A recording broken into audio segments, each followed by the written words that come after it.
Welcome back, weary traveler. Tonight, we return to the war that shaped the modern world.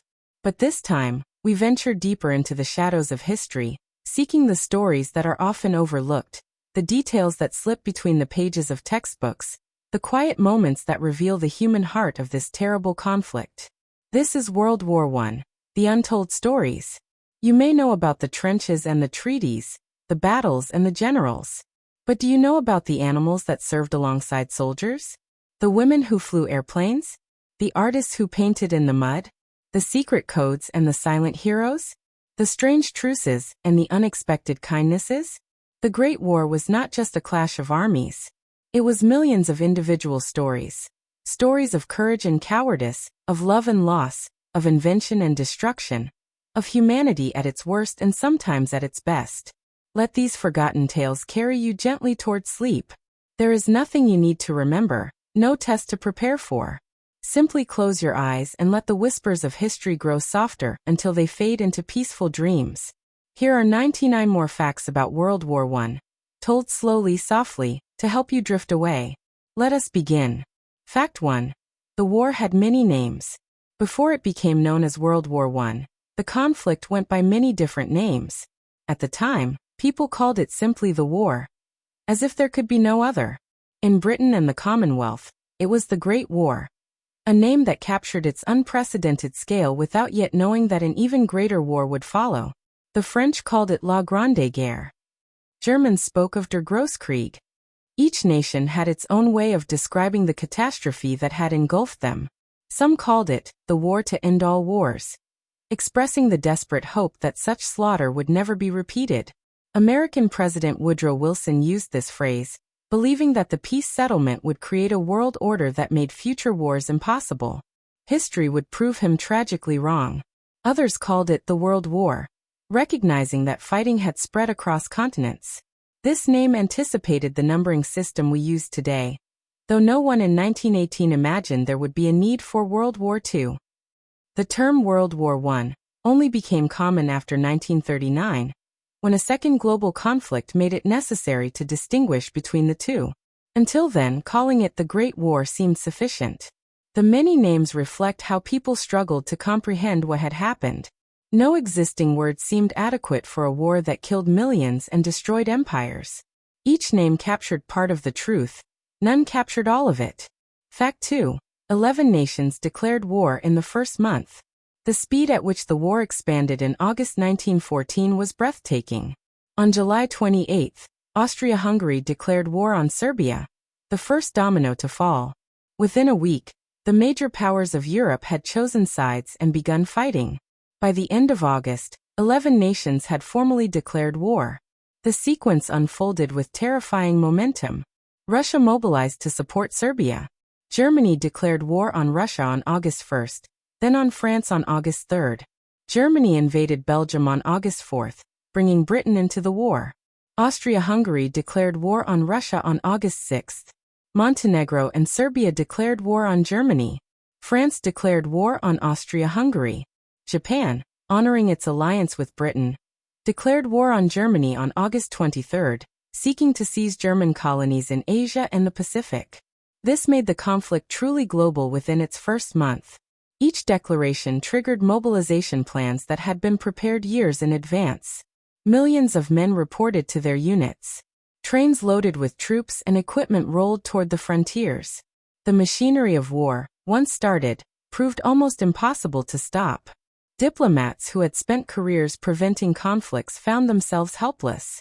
The alliance system, designed to prevent war through mutual deterrence, instead ensured that any war would be catastrophic. One assassination had become a continental conflagration in just 37 days. Fact 3. Mobilization was a marvel of logistics. The armies of 1914 were moved by the greatest logistical operations the world had ever seen. Germany's mobilization plan involved moving over 3 million men to their assigned positions in the first weeks of war. This required 11,000 trains, running on precise schedules that had been calculated years in advance. Every unit knew exactly which train to board, at what station, at what time. The German rail network had been designed with military needs in mind. Strategic lines ran toward the borders. Platforms were built to handle troop trains. Sidings allowed military traffic to bypass civilian operations. The entire system was a weapon of war. France mobilized nearly 4 million men in the first month. The French railway system, though less methodical than the German, performed remarkably. Reservists who had been farmers, shopkeepers, and factory workers 10 days earlier found themselves at the front, rifle in hand. Russia's vast distances made mobilization slower, but no less impressive in scale. Moving armies across thousands of miles of territory, much of it served by only single-track railways, was an enormous challenge. Russian slowness to mobilize was one factor Germany counted on in its war plans. The mobilizations demonstrated what industrial societies could accomplish when fully committed. They also revealed the terrible efficiency with which modern states could deliver their young men to slaughter. Fact 4. The Belgian army fought from behind floods. When Germany invaded Belgium in August 1914, the small Belgian army found a creative way to slow the advance. Belgium could not hope to stop the German juggernaut through conventional means. The German army was vastly larger and better equipped. Belgian fortresses fell one by one. Brussels was occupied within weeks. But a strip of Belgium behind the Isère River remained free, and the Belgians were determined to hold it. When German forces attempted to cross the Isère in October 1914, the Belgians opened the sluice gates of the canal system. The low-lying land behind the coast had been reclaimed from the sea over centuries, protected by an elaborate system of dikes, canals, and pumping stations. By opening the sluices at high tide and closing them at low tide, the Belgians deliberately flooded thousands of acres of their own country. The floods created an impassable barrier. German troops could not advance through water several feet deep. The front line stabilized along the edge of the inundation, where it would remain for the rest of the war. King Albert I of Belgium, who personally commanded his army throughout the war, made his headquarters in the small town of La Panne. From there, he led the defense of the tiny corner of Belgium that remained free, a symbol of his nation's resistance. The sacrifice was enormous. Farms, villages, and homes were destroyed by the deliberate flooding, but Belgium had preserved its independence at the water's edge. Fact 5. Liège's forts delayed the German advance. The first major battle of the war was fought around the Belgian city of Liège, and it did not go as Germany had planned. Liège sat at a crucial point on the German invasion route. The city was protected by a ring of 12 forts, built in the 1880s and considered formidable by the standards of that era. The Germans needed to take Liège quickly to keep their timetable intact. The attack began on August 5, 1914, with infantry assaults on the forts. The Germans expected the Belgians to collapse quickly, intimidated by the might of the German army. Instead, the Belgians fought back fiercely. The infantry attacks failed with heavy casualties.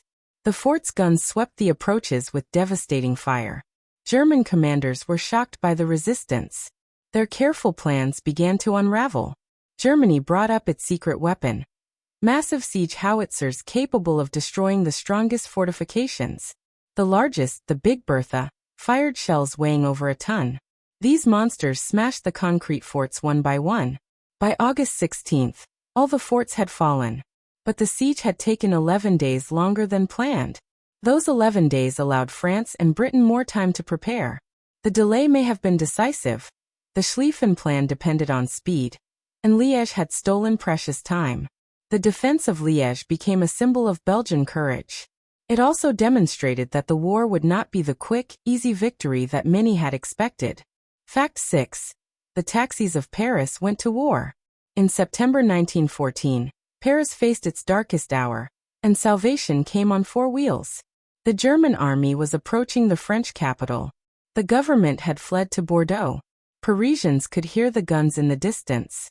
The fall of Paris seemed imminent. Then came the miracle of the Marne. French and British forces counterattacked, halting the German advance. But the French army desperately needed reinforcements to exploit the opportunity. General Joseph Gallieni, the military governor of Paris, had an idea. The city's taxi fleet could transport troops to the front faster than they could march. On the night of September 6 to 7, approximately 600 Parisian taxis were commandeered. The taxis, mostly Renault AG1S, made multiple trips through the night, carrying about 6,000 soldiers from Paris to the front lines near Nantou-le-Haudouin. Each taxi could carry 4 or 5 soldiers. Some made 2 round trips. The military significance was limited. 6,000 soldiers was a small fraction of the forces engaged. But the psychological impact was enormous. The taxis symbolized a nation mobilizing every resource for survival. They became legendary, proof that France would use any means necessary to defend itself.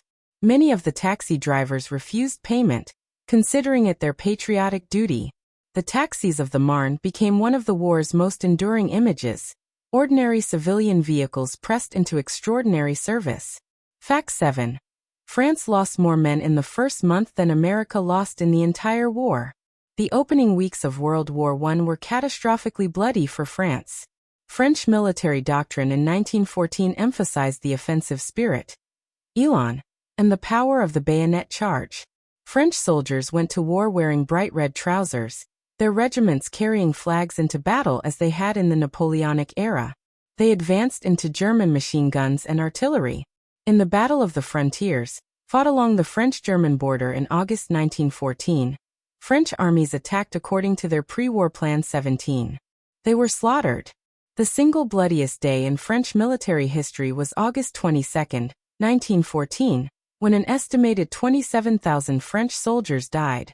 By the end of August, France had suffered approximately 75,000 dead and hundreds of thousands wounded or captured. In just 1 month, France lost more soldiers killed than the United States would lose in the entire war. American deaths totaled about 116,000 over 18 months of fighting. The survivors learned brutal lessons. The red trousers were replaced with horizon blue.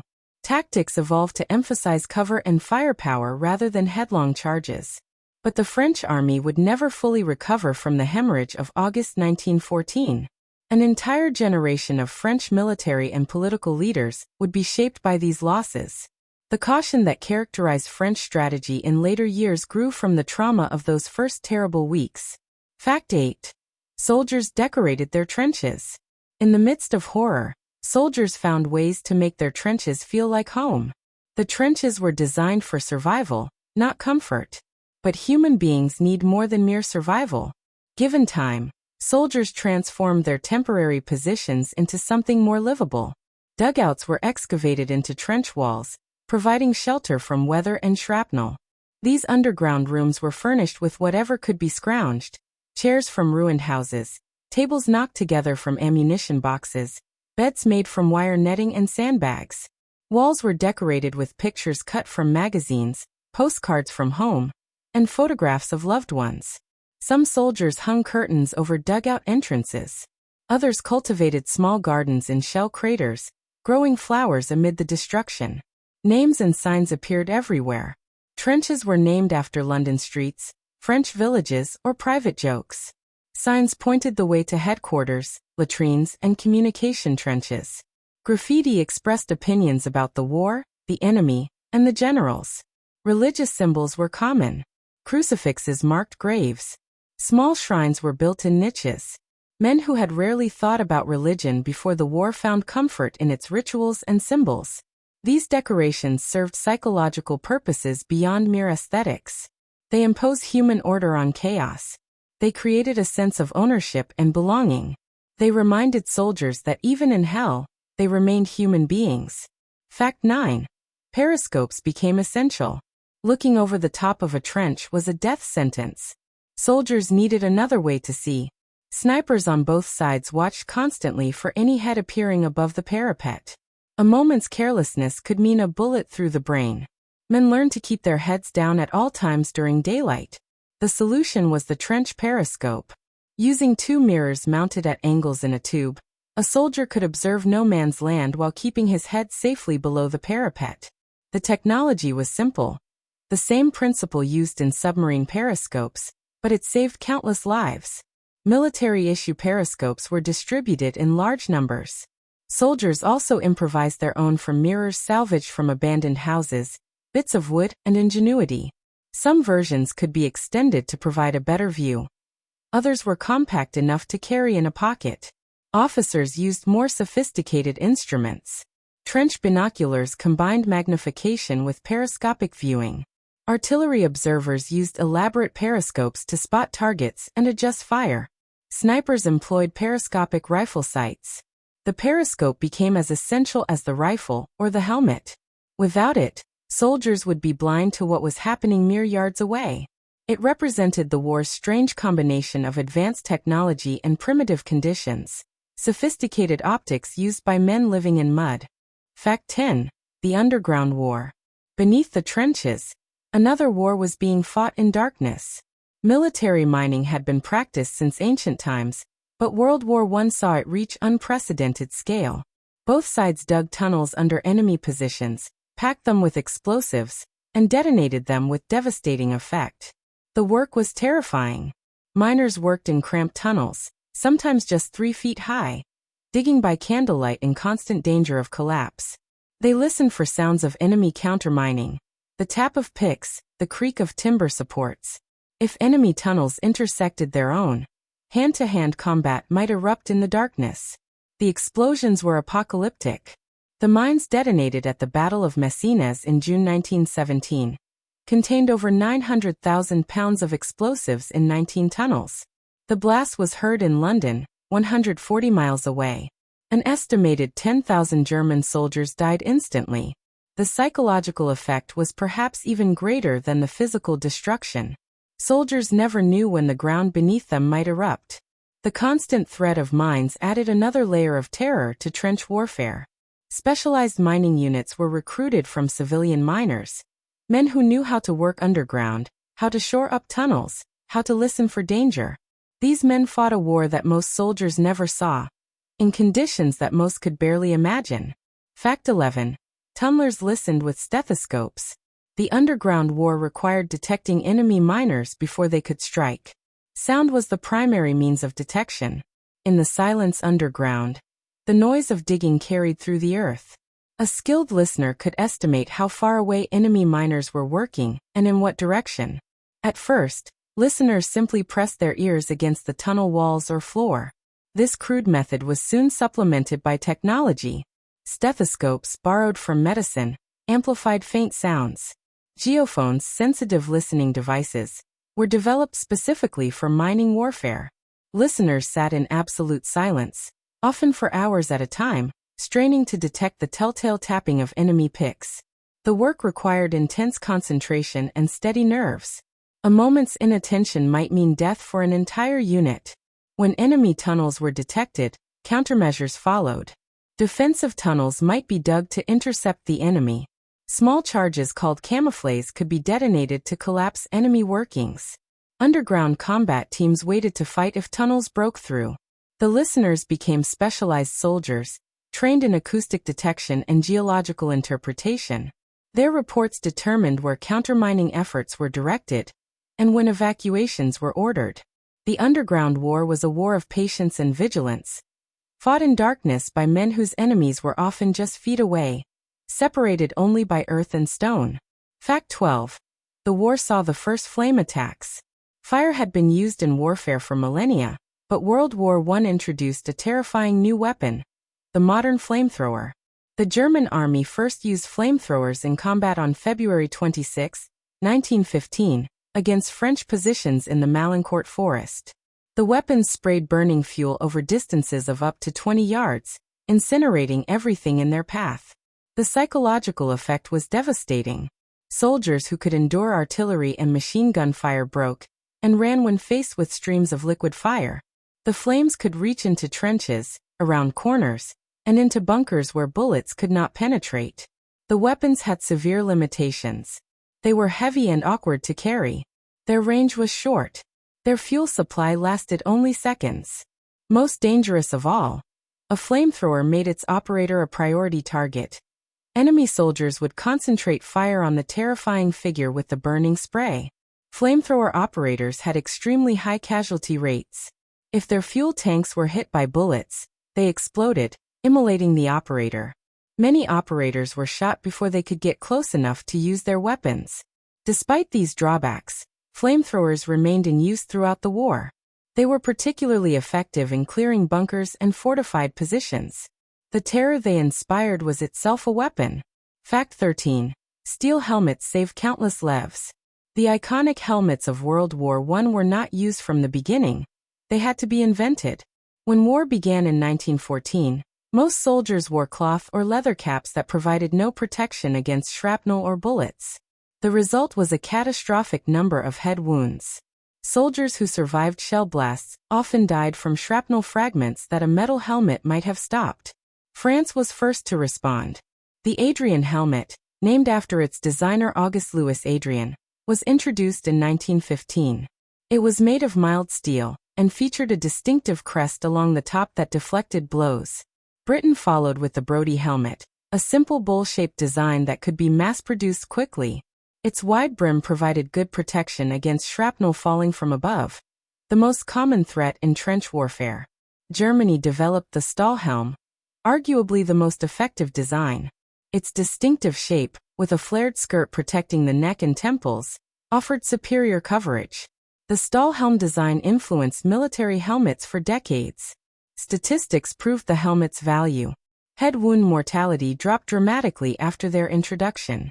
Wounds that would have been fatal became survivable. The helmets could not stop direct rifle hits, but they could deflect glancing blows and shrapnel. The steel helmet became the symbol of the World War I soldier, a recognition that modern warfare required protecting the most vital organ of all. Fact 14. Body armor made a comeback. Some soldiers went further than helmets, attempting to armor their entire bodies. The British Army experimented with steel body armor for sentries and machine gunners, soldiers who had to remain stationary and exposed. These steel plates, worn over the chest and back, could stop shrapnel and spent bullets, though not direct rifle fire. Various private companies marketed armor to soldiers and their families. Concerned relatives purchased steel vests, hoping to protect their loved ones. Some of these commercial products were effective, others were useless. The problem was weight. Effective armor was heavy. A steel vest that could stop a bullet might weigh 20 pounds or more. In the conditions of trench warfare, where soldiers already carried heavy packs and equipment, additional weight was exhausting. Heat was another issue. Steel armor trapped body heat, making summer conditions unbearable. Soldiers wearing armor risked heat exhaustion as much as enemy fire. Most soldiers accepted the risk rather than the burden. Light clothing and the ability to move quickly seemed more valuable than heavy protection. The armor that appeared on the Western Front remained specialized equipment for specific situations rather than standard issue. Effective body armor would have to wait for the development of lighter materials decades later. Fact 15. Camouflage became a science. World War I transformed camouflage from an afterthought into a military discipline. The word camouflage itself entered English during the war, borrowed from the French camoufleur, meaning one who disguises. The French army created the first dedicated camouflage unit in 1915, recruiting artists and theatrical designers to apply their skills to warfare. The principles they developed seem obvious today, but were revolutionary at the time. Break up outlines with irregular patterns. Match colors to the environment. Use nets and screens to hide equipment. Paint shadows to create false depth. Artists were particularly valuable. Their understanding of light, color, and perception proved directly applicable to hiding men and machines from observers. Cubist painters, with their experience fragmenting images, were especially effective at designing disruptive patterns. The need for camouflage intensified with the development of aerial observation. From above, trenches, artillery positions, and supply depots were clearly visible. Concealment from aircraft required new techniques. False roads that led nowhere, dummy positions to draw bombs away from real ones, netting that cast natural-looking shadows. Ships adopted dazzle camouflage, bold geometric patterns that did not hide the vessel but made it difficult to estimate its speed and direction. This could mean the difference between a torpedo hit and a near miss. By war's end, camouflage was recognized as essential to modern warfare. It remains so today. Fact 16. Artists served as soldiers and observers. The war attracted artists who documented what they witnessed with brush and pencil. Every major belligerent nation eventually established official war artist programs.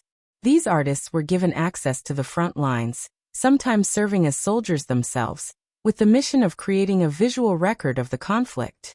Their work ranged from straightforward documentation to intense personal expression. Some artists painted realistic scenes of trench life, artillery barrages, and the aftermath of battle. Others used modernist techniques to convey the psychological impact of industrialized warfare.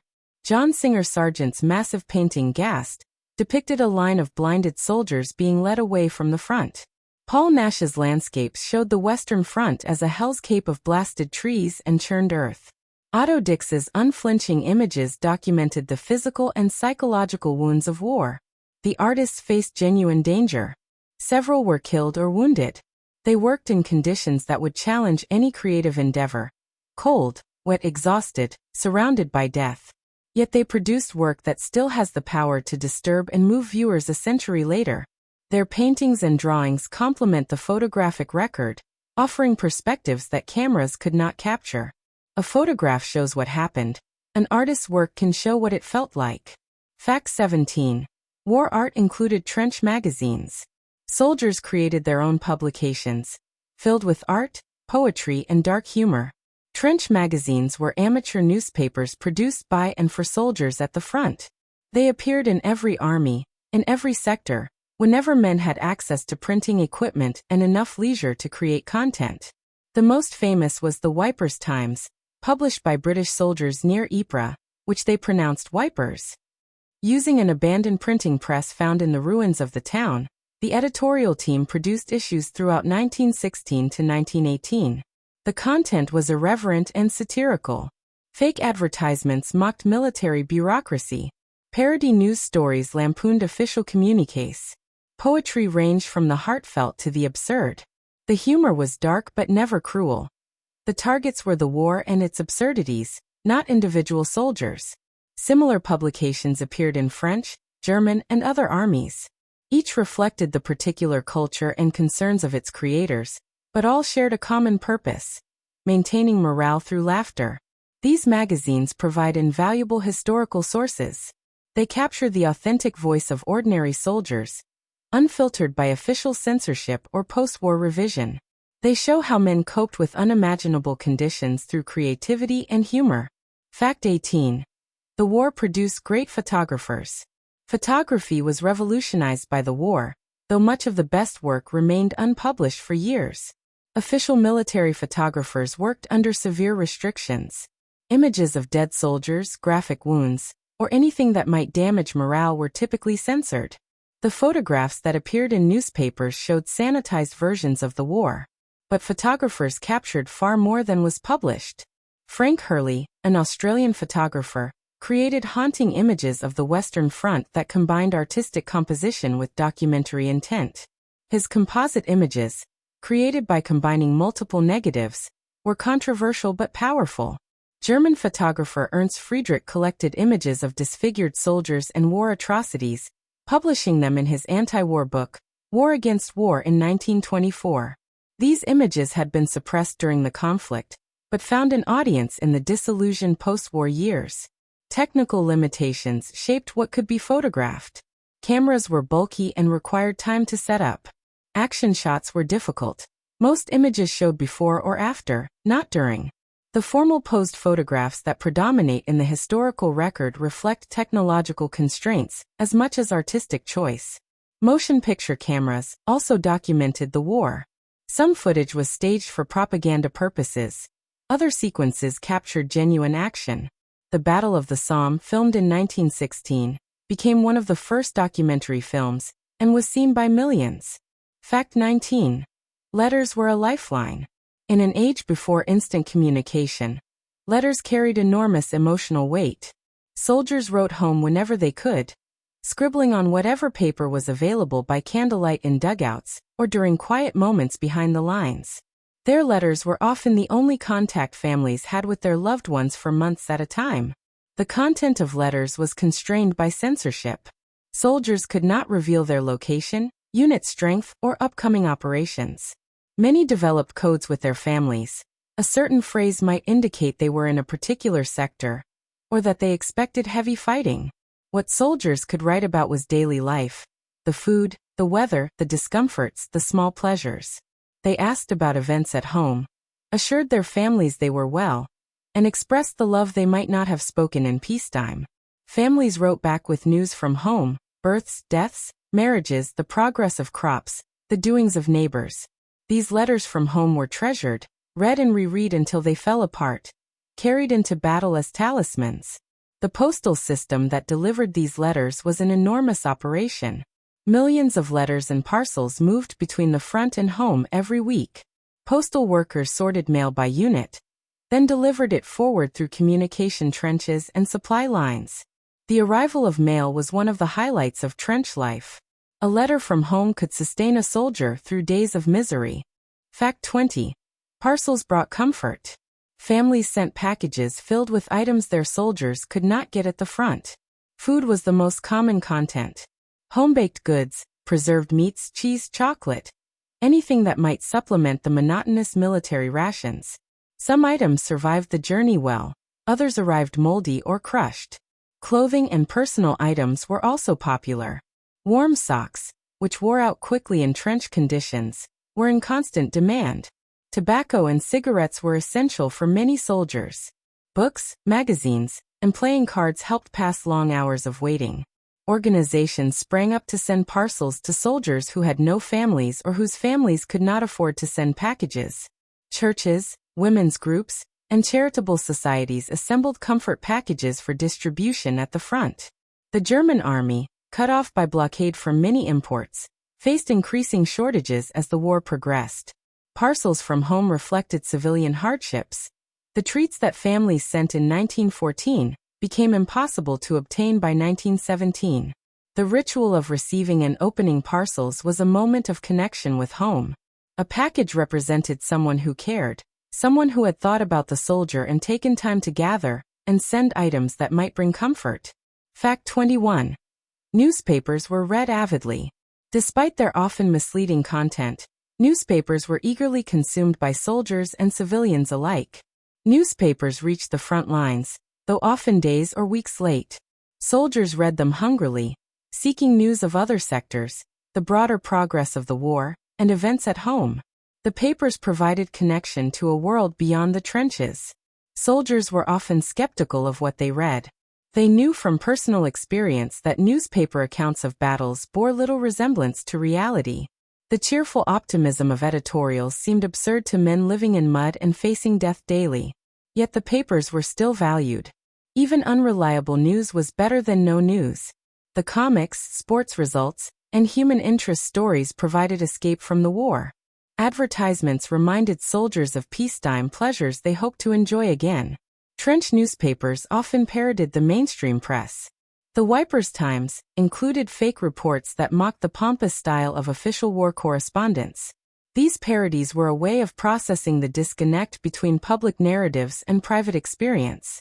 Newspapers from the enemy side were sometimes obtained through raids or from prisoners. These provided intelligence and also insight into how the other side viewed the war. The contrast between one's own propaganda and the enemy's was educational. Fact 22. Cigarettes were everywhere. Smoking was nearly universal among soldiers, and tobacco became a military necessity. Cigarette rations were issued to troops on all sides. The calming effect of nicotine helped soldiers cope with stress. The ritual of smoking provided a moment of peace amid chaos. The sharing of cigarettes created social bonds. Various organizations supplied additional tobacco. The Smokes for Soldiers campaigns raised money to send cigarettes to the front. Tobacco companies donated product and gained brand loyalty that lasted for decades. The conditions of trench warfare made cigarettes particularly valuable. A cigarette could be lit and smoked in a few minutes during brief rest periods. It could be cupped in a hand to hide the glow at night. It required no preparation or equipment beyond a match. Lighting a cigarette at night was dangerous. The flare of a match could draw sniper fire. Soldiers learned to light multiple cigarettes from a single match, or to light up in sheltered positions. The superstition against lighting 3 cigarettes from one match allegedly dates from this period. The health consequences of smoking were not understood at the time. If anything, tobacco was considered beneficial. A nerve tonic that helped men endure hardship. The The mass addiction created during the war would have effects lasting until the end of the century. Fact 23. Alcohol flowed freely. Military authorities on all sides provided alcohol to their troops. The French army issued wine as part of daily rations, the famous pinard, that soldiers both complained about and depended upon. The quality was poor but the effect was reliable. A liter of wine per day was standard issue. The British Army provided rum rations, particularly before attacks. The traditional call of "rum up" preceded many assaults. The alcohol was meant to steady nerves, though whether it helped or hindered combat effectiveness was debated. German soldiers received beer and schnapps. The tradition of military alcohol was long established, and no one saw reason to abandon it during the war. Officers had access to better drink. Wine, whiskey, and brandy flowed in officers' messes. The class distinctions of civilian society extended to what one drank. Excessive drinking was a constant problem. Men used alcohol to cope with trauma, and addiction was common. The line between drinking to steady nerves and drinking to oblivion was easily crossed. After the war, some veterans struggled to give up the drinking habits they had developed. The alcohol that had helped them survive the trenches complicated their return to civilian life. Fact 24. Religion provided comfort. Faith sustained many soldiers through the ordeal of war.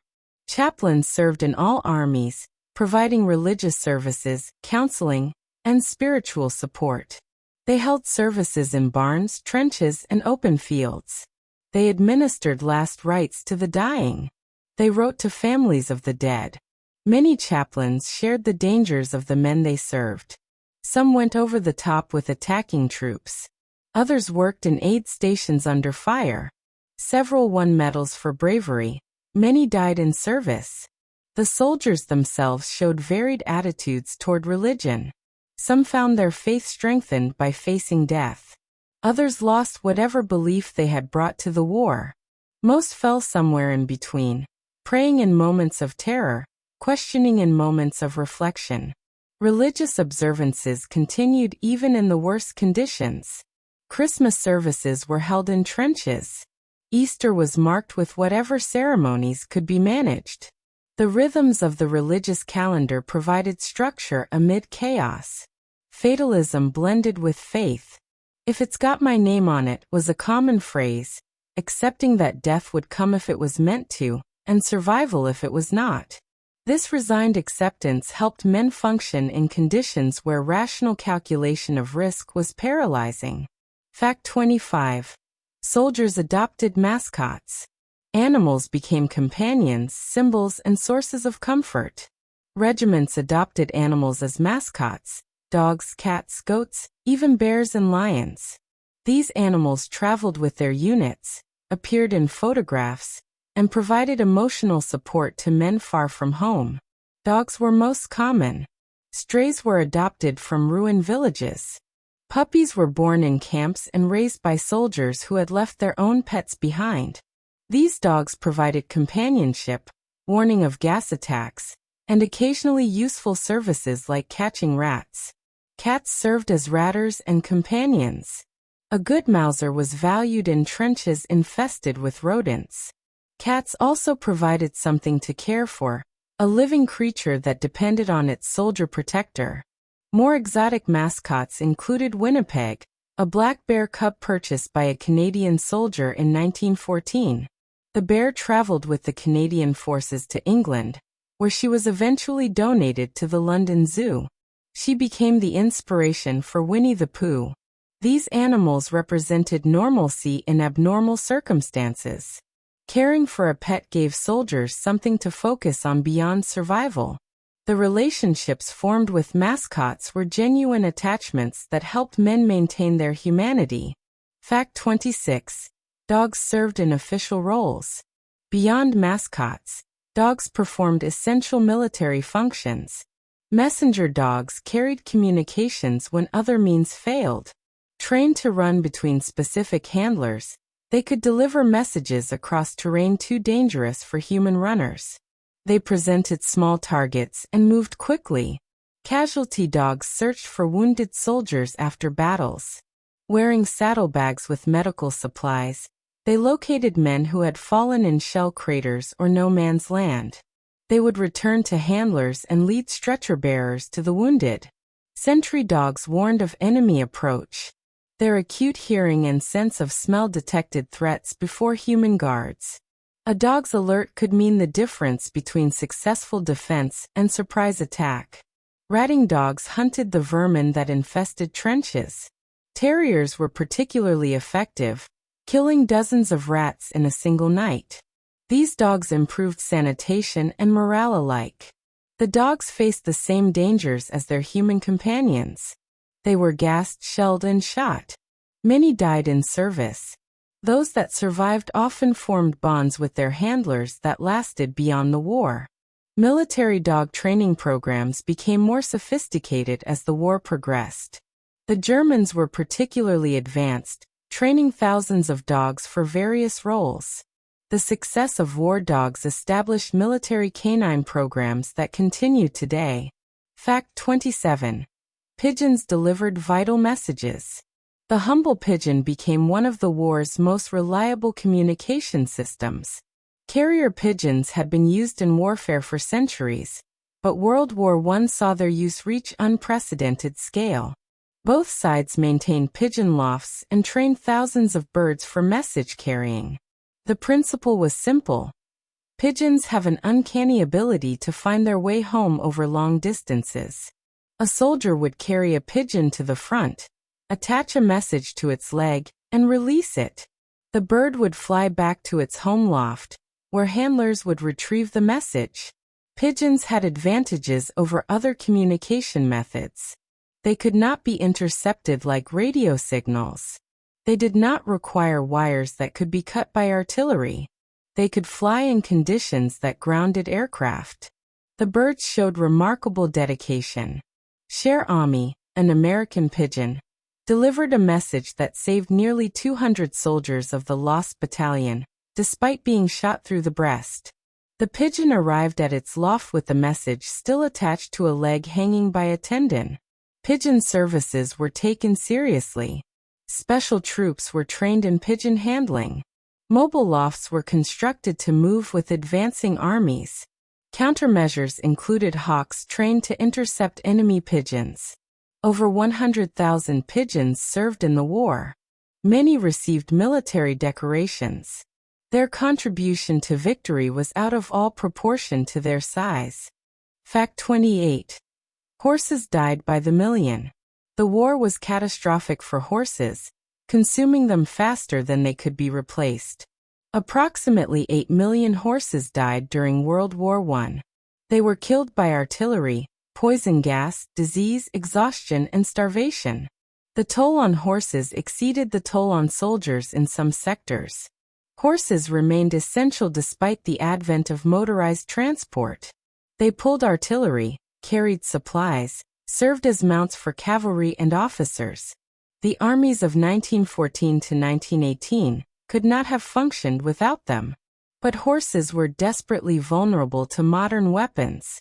An artillery barrage that men might survive in trenches would kill horses in the open. Gas affected horses as severely as humans, and masks for horses were difficult to design and fit. The strain of constant work in terrible conditions killed many horses that survived enemy action. Inadequate food, contaminated water, and the endless physical demands broke down horses that had been healthy at the war's start. Veterinary services struggled to cope. Wounded horses were treated when possible, but many had to be destroyed.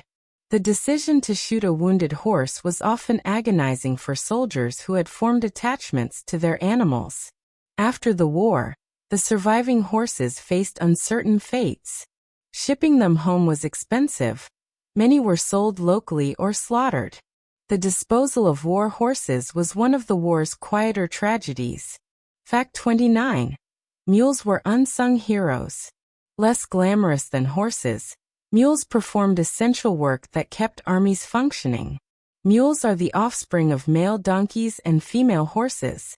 They combine the strength of horses with the sure-footedness and endurance of donkeys. These qualities made them invaluable in the conditions of World War I. Mules carried supplies through terrain that wheeled vehicles could not traverse. In the mountains of Italy, Macedonia, and Palestine, mule trains were the primary logistics system. On the Western Front, mules hauled ammunition to batteries too close to the front for vehicle access. The animals were notoriously stubborn, but remarkably tough. They could carry heavier loads than horses relative to their size. They were less prone to panic under fire. They could survive on rougher forage. Like horses, mules died in enormous numbers. The British Army alone lost over 250,000 mules during the war. Their service was essential but rarely celebrated. The mule handlers, muleteers, developed their own expertise. Managing a mule train required skills quite different from handling horses. The muleteers came from various backgrounds. Some were professional teamsters, others were soldiers assigned to logistics duty. The mule remained important in military logistics long after World War I. In mountainous terrain, no vehicle has fully replaced the sure-footed mule. Fact 30. Elephants worked in Europe. In one of the war's stranger episodes, elephants helped with industrial labor in Britain. The war had created labor shortages throughout the economy.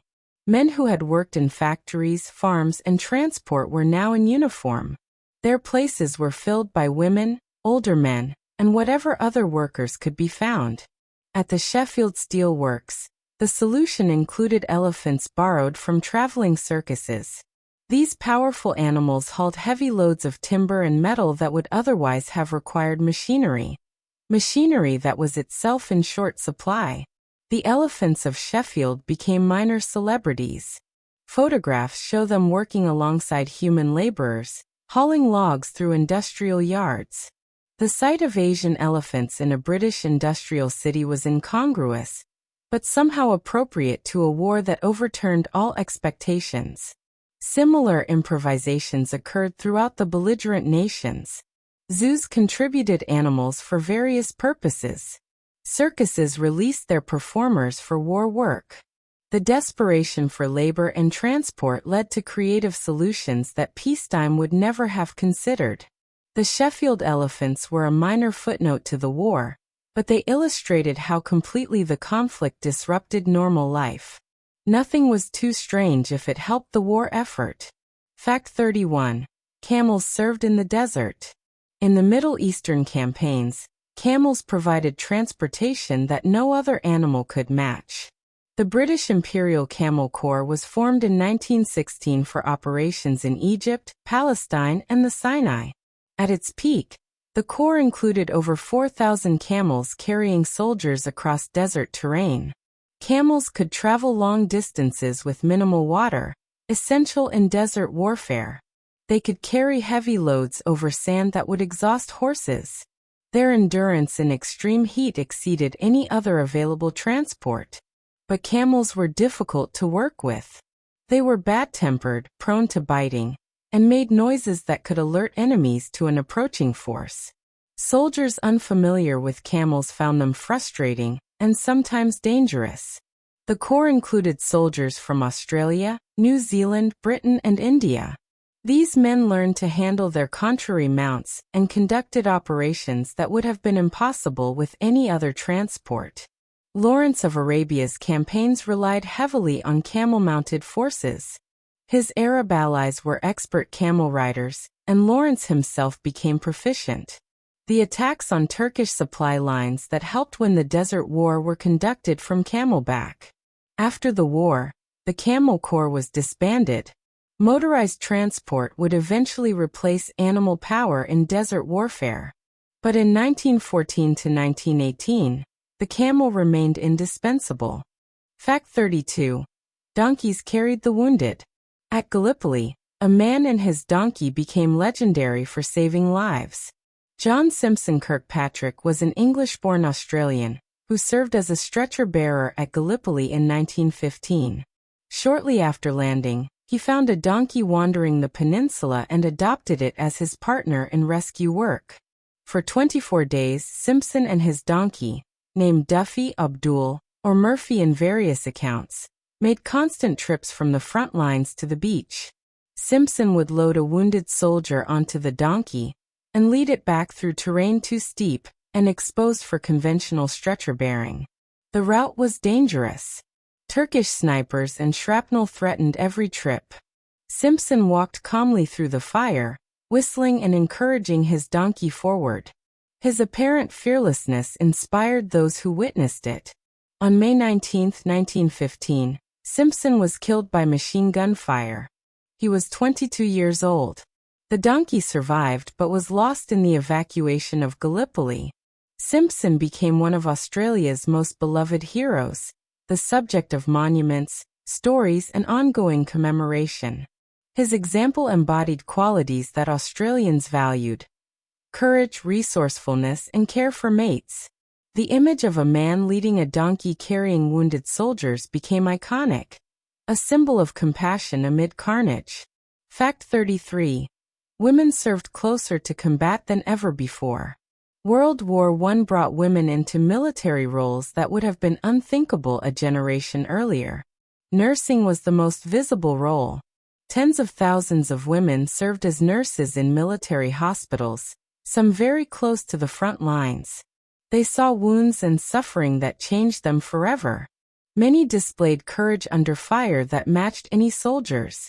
Auxiliary roles expanded as the war progressed. Women drove ambulances, operated telephone exchanges, and performed clerical work that freed men for combat duty. The British Women's Army Auxiliary Corps, founded in 1917, enrolled 57,000 women by war's end. Some women found ways to serve in combat. The Russian Battalion of Death, composed entirely of women soldiers, fought on the Eastern Front in 1917. Their commander, Maria Botchkareva, had persuaded the Tsar to let her enlist, then recruited other women when the revolution made such experiments possible. Female spies operated behind enemy lines. The most famous, Mata Hari, was probably more myth than reality, but other women conducted genuine espionage at great personal risk. The war demonstrated that women could perform military functions effectively. This experience contributed to arguments for women's suffrage and broader social equality. The boundaries that had seemed fixed before 1914 had been permanently shifted. Fact 34. Nurses faced unimaginable conditions. The nurses of World War I confronted wounds and illnesses that tested the limits of medical care. Military hospitals received casualties by the thousands after major battles. Operating theaters worked continuously, with surgeons performing amputations and extractions for hours on end. Nurses assisted, comforted, and cared for men whose wounds defied description. The nature of the wounds was new. High explosive shells produced multiple shrapnel injuries. Machine gun fire shattered bones. Gas caused burns to lungs, eyes, and skin. Infection set in quickly in wounds contaminated by the filthy conditions of the trenches. Nurses had to improvise constantly. Supplies ran short. Equipment was inadequate. Training had not prepared them for the scale of suffering they encountered. They learned on the job, developing skills and resilience they had not known they possessed. The emotional toll was enormous. Nurses cared for men who would die despite their efforts. They comforted soldiers crying for their mothers. They wrote letters to families that would bring devastating news. Many carried psychological scars for the rest of their lives. Some nurses served in casualty clearing stations just behind the front lines. These women worked under artillery fire, sometimes being wounded themselves. Their courage matched that of the soldiers they treated. Fact 35. Edith Cavell became a martyr. The execution of a British nurse by the Germans became one of the war's most powerful propaganda episodes. Edith Cavell was the matron of a nursing school in Brussels when the war began. After the German occupation, she helped Allied soldiers escape through neutral Holland. Over the course of a year, she assisted approximately 200 men to freedom. The Germans arrested her in August 1915. She confessed freely to her activities. She considered it her duty and did not try to hide it. A military court sentenced her to death. International appeals for clemency were ignored. On October 12, 1915, Cavell was executed by firing squad. She was 50 years old.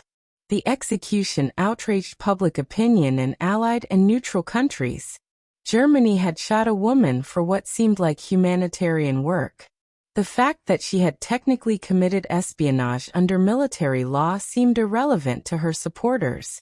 Cavell became an icon of German brutality in Allied propaganda. Recruitment posters used her image. Her last words, "Patriotism is not enough. I must have no hatred or bitterness towards anyone," were quoted endlessly, though they were actually a caution against nationalism. Her body was returned to Britain after the war and buried at Norwich Cathedral. She remains one of the most commemorated individuals of the war. Fact 36. Doctors developed new techniques. The terrible wounds of the war forced rapid advances in medical treatment. Facial reconstruction surgery was essentially invented during the war. Men whose faces had been destroyed by shells or bullets posed challenges that existing surgical techniques could not address. Harold Gillies in Britain and others developed methods for rebuilding faces using skin grafts and transplanted tissue. Blood transfusion became practical. The ability to type blood and store it safely made transfusions routine, rather than experimental. Soldiers who would have bled to death could now be saved with replacement blood from donors.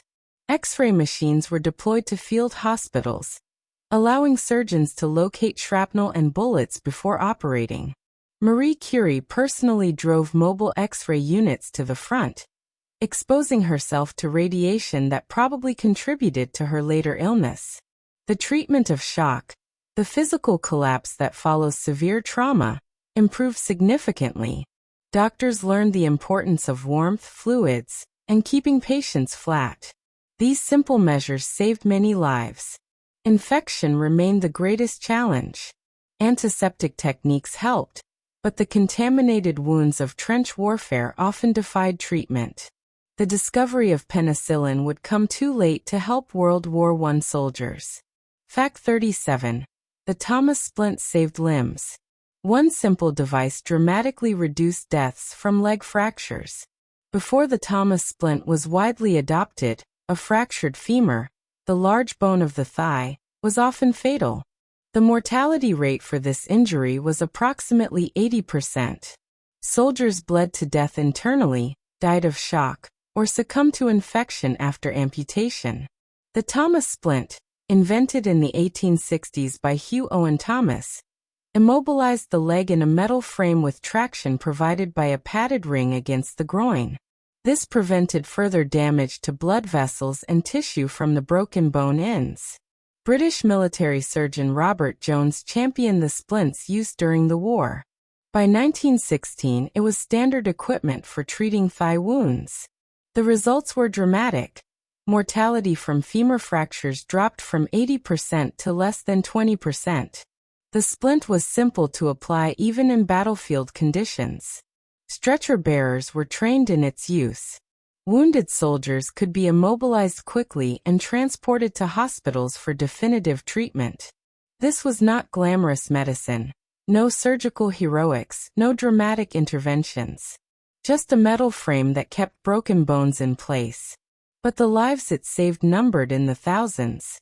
Fact 38. Shell shock challenged understanding. The psychological casualties of the war forced a revolution in psychiatric thinking. At first, military authorities assumed that shell shock was a physical injury, brain damage caused by the concussive force of explosions.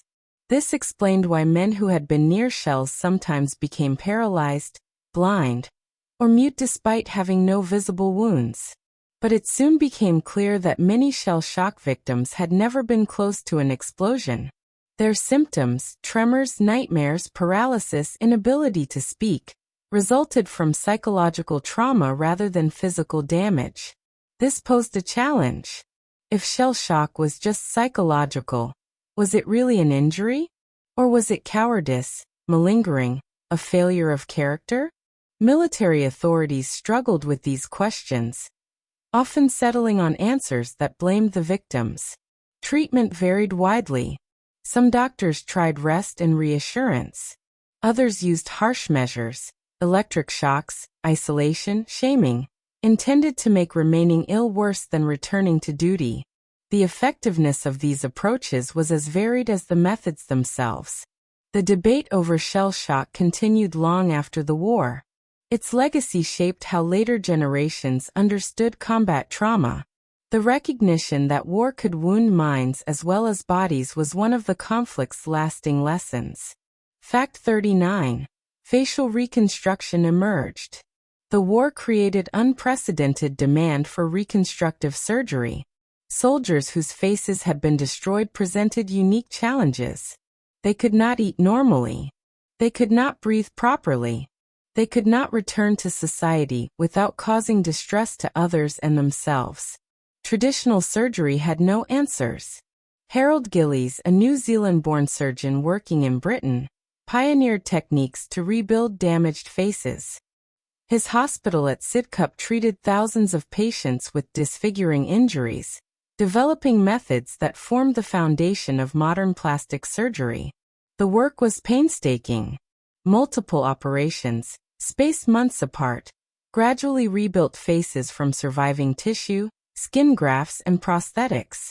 Some patients required dozens of surgeries over several years. Masks provided an alternative for wounds too severe for reconstruction. Sculptors created copper masks painted to match the patient's skin tone, replacing the missing portion of the face with metal art. These masks allowed men to appear in public without horrifying onlookers. The psychological impact of facial injury was profound. These men had to rebuild not just their faces but their identities. Some succeeded. Others never adjusted to their transformed appearance. The surgeons and patients of the facial injury hospitals were partners in an endeavor that had never been attempted before. Their courage changed what was possible in medicine. Fact 40. Prosthetics improved dramatically.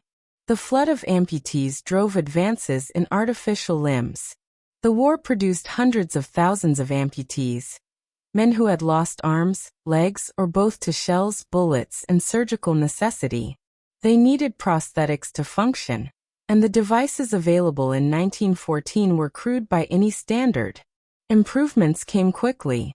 Lighter materials replaced heavy wood and leather. Joints became more flexible. Attachment systems that distributed pressure more comfortably were developed. Specialized prosthetics for different activities, working, walking, sporting, appeared. Governments funded prosthetic research and manufacture. The sheer numbers of casualties demanded industrial-scale production. What had been a craft practice by individual makers became a manufacturing enterprise. Training amputees to use their prosthetics was as important as the devices themselves. Rehabilitation centers taught men to walk, dress, eat, and work with artificial limbs. Occupational therapy emerged as a discipline partly in response to the needs of amputees. The psychological adjustment was often harder than the physical. Men who had defined themselves by their bodies had to find new identities. Some succeeded remarkably. Others struggled for the rest of their lives. The prosthetics developed during the war benefited civilian amputees for decades afterward. The war's terrible harvest of damaged bodies drove innovations that helped many who had never seen combat. Fact 41. Veterans returned to uncertain futures. Coming home was not the end of soldiers' struggles. It was often just the beginning. The men who returned from the war were changed. They had seen and done things that their families could not understand. They had lived in conditions that civilians could not imagine. Readjusting to normal life was enormously difficult. Jobs were supposed to be waiting, but the reality was often different. Economies disrupted by war could not immediately absorb millions of returning soldiers. Veterans competed for work with women who had filled their positions during the war. Physical wounds continued to affect veterans long after the armistice. Chronic pain, disability, and ongoing medical needs were common. The systems for caring for wounded veterans were overwhelmed and inadequate. Psychological wounds were even more problematic. Men suffering from what we now call PTSD often could not explain what was wrong. They drank, had nightmares, struggled with anger. Families who had expected their boys to return unchanged were confronted with strangers. Veterans organizations tried to help. They advocated for pensions and benefits. They provided social support and fellowship. They kept alive the memory of shared sacrifice. But many veterans fell through the cracks, struggling alone with burdens that were invisible to others.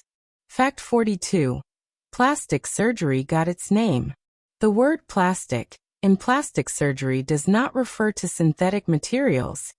It comes from the Greek word for molding. The surgeons who rebuilt faces during World War I were reshaping flesh, molding tissue into new forms. Their work drew on ancient principles. Skin grafts had been performed in India centuries earlier, but applied them in new ways to new problems. Harold Gillies, the pioneer of the field, carefully documented his techniques in photographs and drawings. These records allowed other surgeons to learn his methods. The accumulated knowledge formed the basis of a new medical specialty. The term plastic surgery had been used before the war, but the specialty barely existed. By war's end, it was an established field with its own techniques, training programs, and body of literature. Gillies trained a generation of surgeons who would advance the field further. His pupil Archibald McIndoe became famous during World War II for treating burned pilots. The line of descent from the trenches of 1914 to 1918 to modern cosmetic surgery is direct. The war that destroyed so many faces also created the means to rebuild them. This was one of its paradoxes: destruction driving creation, suffering producing knowledge that would ease future suffering. Fact 43. The war accelerated social change. World War I disrupted social patterns that had seemed permanent. Class distinctions blurred under fire. Officers and enlisted men, aristocrats and workers, shared dangers that created new bonds. The deference of the lower classes to their supposed betters weakened when those betters proved no more immune to bullets than anyone else. Women's entry into the workforce challenged assumptions about gender roles. Women who had driven ambulances and made munitions would not easily return to purely domestic existence. The suffrage movements that won the vote in many countries after the war built on wartime experience. Empire loyalty was both strengthened and weakened. Colonial troops fought for imperial powers and earned new respect, but also new expectations. The demands for self-determination that would eventually dismantle empires gained strength during and after the war. Political radicalism grew. The Russian Revolution showed that war could topple governments and transform societies. Socialist and communist movements gained strength throughout Europe. The old political order that had led nations into disaster was questioned as never before. The war did not directly cause these changes, but it accelerated them. The crisis cracked open institutions and assumptions that might otherwise have persisted indefinitely. The world that emerged was different not just politically but socially and culturally. Fact 44. Empires were dismembered. The map of the world was redrawn in the war's aftermath. The Austro-Hungarian Empire ceased to exist. Its territory became Austria, Hungary, Czechoslovakia, Yugoslavia, and parts of Poland, Romania, and Italy. An empire that had existed for centuries vanished within months. The Ottoman Empire lost its Arab provinces to British and French mandates. What remained became Turkey after Mustafa Kemal Ataturk led a war of independence against the peace settlement. An empire that had lasted since the Middle Ages shrank to a single nation. The German Empire lost territory on every border. Alsace-Lorraine returned to France. Parts of eastern Germany became Polish. The Rhineland was demilitarized. German colonies in Africa and the Pacific were distributed among the victors. The Russian Empire had already dissolved in revolution. The new Soviet Union eventually recovered most of the territory, but the Baltic states and Poland achieved independence. Finland separated from Russia after centuries of rule. New nations appeared where none had existed for centuries or ever. Poland, Czechoslovakia, Yugoslavia, the Baltic states, all emerged from the war as independent countries. The principle of national self-determination, championed by Woodrow Wilson, reshaped political geography. These changes created new problems even as they solved old ones. Minorities found themselves in new states where they were unwelcome. Borders divided communities and economies. The settlements of 1919 planted seeds of future conflicts. Fact 45. The League of Nations was born. The war inspired an attempt to prevent future wars through international organization. Woodrow Wilson made the League of Nations central to his vision for the peace. He believed that if nations could discuss their disputes before they reached crisis, if aggression could be met with collective response, war might become obsolete. The League was established in 1920 with its headquarters in Geneva, Switzerland. It included most of the world's nations, though the United States Senate refused to ratify the treaty, keeping America out of the organization Wilson had championed. The League had real achievements. It resolved border disputes between small nations. It administered former German and Ottoman territories. It addressed humanitarian issues including refugee resettlement and disease control. But the League could not prevent the slide toward World War II. It lacked enforcement mechanisms. When Japan invaded Manchuria in 1931, and Italy invaded Ethiopia in 1935, the League could do nothing effective. The major powers ignored it when convenient. The League was dissolved in 1946, replaced by the United Nations, which learned from its predecessors' failures while inheriting its hopes. The attempt to create international machinery for peace was one of the Great War's most significant legacies, even though the first attempt failed. Fact 46. Reparations poison the peace. The requirement that Germany pay for the war's damage became one of the peace settlement's most controversial provisions. The Treaty of Versailles included Article 231, the War Guilt Clause, which assigned responsibility for the war to Germany. This provided the legal basis for demanding reparations, payment for damage Germany had caused. The amount was set in 1921 at 132 billion gold marks, an astronomical sum that Germany could not possibly pay. Germans across the political spectrum considered the reparations unjust and humiliating. Attempts to pay, or to enforce payment, destabilized international relations throughout the 1920s. When Germany fell behind, France occupied the Ruhr industrial region in 1923. Germany responded with passive resistance and printed money to pay striking workers, triggering hyperinflation that wiped out middle-class savings. Various plans, the Dawes Plan, the Young Plan, restructured the payments, but controversy continued. Germans of all parties campaigned against reparations. Adolf Hitler made their abolition a centerpiece of his nationalist appeal. The reparations were effectively cancelled in 1932, during the Great Depression. By then, the damage to German democracy had been done. The resentment generated by reparations contributed to the political instability that allowed the Nazis to come to power. Fact 47. Hyperinflation devastated Germany. In 1923, the German economy collapsed in one of history's most spectacular currency disasters. The causes were complex: war debt, reparations obligations, the French occupation of the Ruhr, but the effects were simple and catastrophic. The German mark, which had traded at about 4 marks per dollar before the war, became essentially worthless. At the hyperinflation's peak in November 1923, $1 was worth 4.2 trillion marks.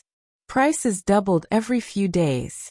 Workers were paid twice daily and rushed to spend their wages before they became worthless.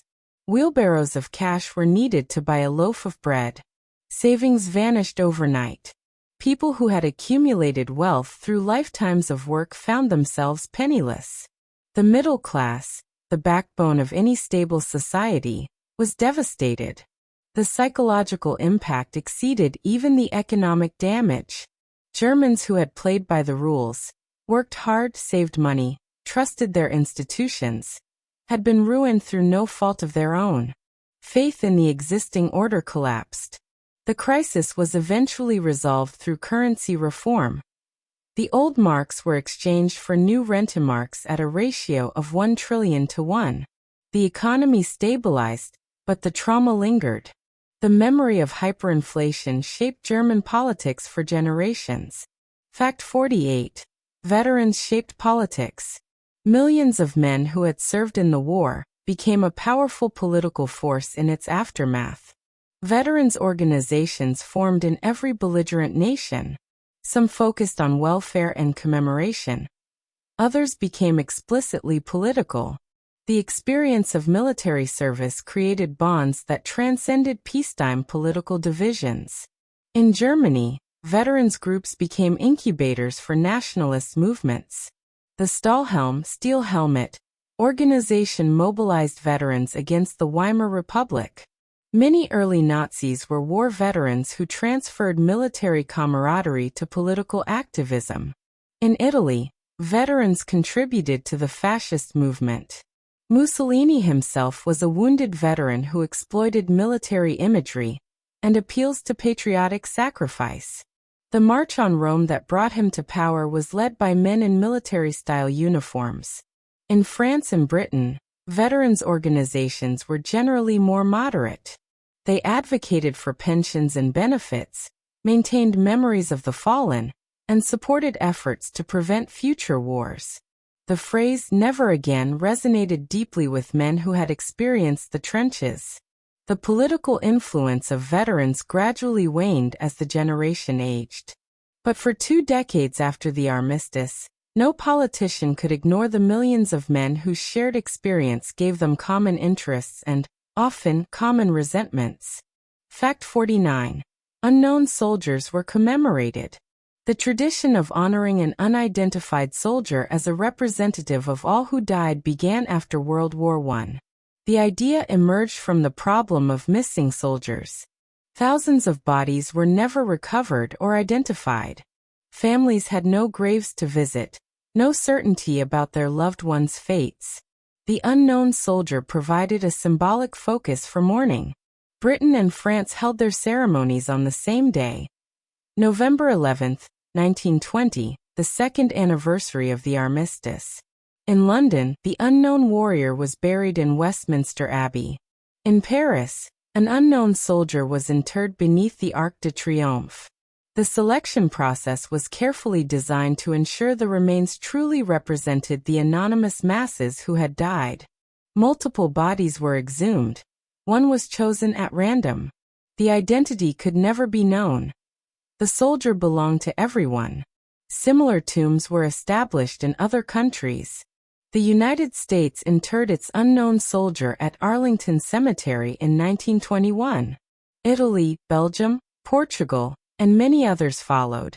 The tradition continued through later wars. The power of the unknown soldier concept lies in its universality. Every family who lost someone could imagine that this might be their father, son, or brother finally receiving honor. The anonymous soldier represented all who served and all who died. Fact 50. Memorial architecture transformed. The war produced a new kind of monument, different from the triumphant arches of earlier conflicts. Previous wars had been commemorated with monuments celebrating victory. Generals on horseback, winged goddesses of triumph, allegorical figures representing national glory. World War I memorials were different. They expressed grief and loss rather than celebration. The war cemeteries of France and Belgium set a new standard. Row upon row of identical white headstones, each marked with the soldier's name, unit, and date of death. No distinction of rank, officers and privates lay side by side. The scale was overwhelming, the effect deliberately humbling. Town and village memorials listed the names of local men who had died. These monuments became focal points for community mourning, places where surviving relatives could touch the carved names of their lost loved ones. The major national memorials captured the new mood. The Menengate at Ypres lists 54,395 names of soldiers whose bodies were never found. The Thiepval Memorial commemorates over 72,000 missing dead of the Somme. These monuments acknowledge the unimaginable scale of loss. The architecture of mourning developed during and after World War I influenced how subsequent wars would be commemorated. The Vietnam Veterans Memorial in Washington, with its wall of names, descends directly from the memorials of 1914 to 1918. Fact 51. Poppies became symbols. The red poppy became the primary symbol of remembrance for the war dead. Poppies grew abundantly on the Western Front. The churned soil of the battlefields, enriched by the remains of the dead, proved ideal for these hardy flowers.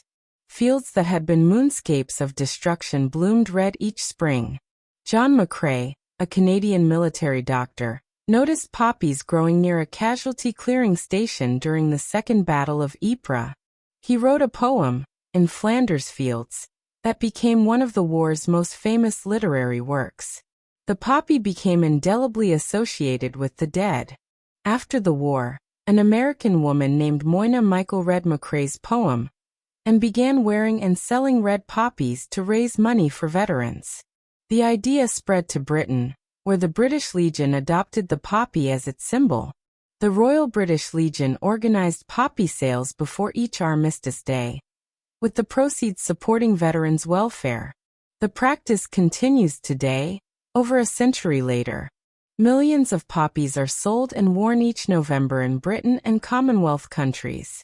The poppy has been criticized by some who see it as glorifying war or enforcing conformity of commemoration.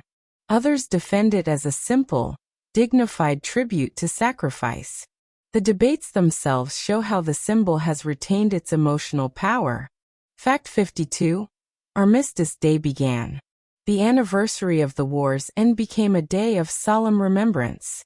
November 11th was established as Armistice Day in the immediate aftermath of the war. On that date, at the 11th hour, the guns had fallen silent. The moment seemed appropriate for commemoration. The first Armistice Day was observed in 1919, with ceremonies, parades, and moments of silence across the former belligerent nations. The 2-minute silence at 11 a.m. became a central ritual, a period of collective reflection on the cost of war. In Britain, Armistice Day was marked with solemnity throughout the interwar period. Work stopped, traffic halted. The entire nation paused to remember. The silence was observed almost universally, a shared moment of grief and reflection. After World War II, the nature of the commemoration changed in various ways. In Britain, Remembrance Sunday, the second Sunday in November, became the main observance, allowing for church services and community gatherings. In the United States, Armistice Day was renamed Veterans Day in 1954. The original meaning of November 11th has gradually evolved. What began as mourning for the dead of a specific war has become a broader commemoration of military service. The 11th hour of the 11th day of the 11th month retains its resonance. Fact 53. The cenotaph became iconic. Britain's primary war memorial was originally built as a temporary structure for a peace celebration. In July 1919, the Allied Victory Parade in London needed a focal point. The architect Edwin Lutyens designed a temporary cenotaph. The word means empty tomb in Greek, to be placed on Whitehall as a saluting point for the marching troops. The public response was overwhelming. Even before the parade, people began leaving flowers and wreaths at the structure. In the days that followed, thousands came to pay respects. The temporary wood and plaster cenotaph had clearly struck a nerve. The government decided to replace it with a permanent monument. Lutyens designed a Portland stone version, essentially identical to the original, but built to last. It was unveiled on November 11, 1920, the same day the unknown warrior was buried in Westminster Abbey. The cenotaph's design is deliberately abstract. No religious symbols, no figures, no explicit message, just a tomb-shaped stone with flags and a simple inscription: "The Glorious Dead." This restraint made it universal, appropriate for mourners of any faith or none. The cenotaph became the center of British war commemoration. Each November, wreaths are laid there by the monarch, political leaders, and veterans organizations. The annual ceremony connects present generations to the sacrifices of the past. Fact 54. Tyncott is the largest Commonwealth cemetery. The largest Commonwealth War cemetery holds nearly 12,000 graves, and most are unidentified. Tyncott Cemetery lies near Passchendaele in Belgium, site of one of the war's most terrible battles. The Third Battle of Ypres in 1917, commonly known as Passchendaele, lasted 4 months and cost hundreds of thousands of casualties for minimal gains. The cemetery began as a small burial ground around a German bunker that British soldiers had captured in 1917. King George V visited in 1922 and suggested preserving the bunker, which now forms the base of the Cross of Sacrifice. After the war, the cemetery was expanded to accommodate the remains recovered from the surrounding battlefields.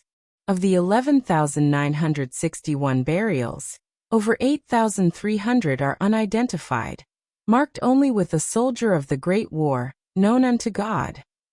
The cemetery's rear wall lists the names of nearly 35,000 soldiers of the United Kingdom and New Zealand, whose bodies were never found or identified. These names are among over 90,000 missing from the Ypres salient commemorated on various memorials. Walking through Tyncott is an overwhelming experience. The rows of white headstones stretch in every direction. The scale of loss becomes tangible. Each stone represents a life cut short, a family shattered, a story ended too soon. Fact 55. Ossuaries hold millions of bones. At Verdun, the remains of the unidentified dead are preserved in a building designed for that purpose. The Douaumont ossuary stands on a hill overlooking the Verdun battlefield. Its tower is visible for miles, a constant reminder of what happened on this ground. Inside, the bones of approximately 130,000 soldiers are stored, French and German mingled together in death. The bones were collected from the battlefield over years of searching. The violence of artillery bombardment had mixed human remains with earth and debris. Whole bodies were rare, bone fragments were common. Identification was usually impossible. Through windows in the ossuary's foundation, visitors can see the bones piled within. This macabre display serves a purpose. It forces observers to confront the physical reality of mass death. The sanitized language of history dissolves when faced with actual human bones.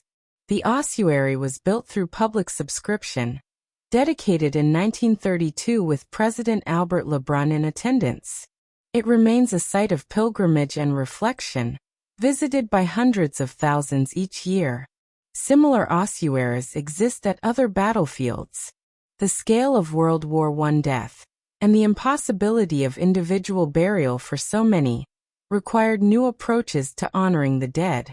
The ossuaries are those approaches made physical. Fact 56.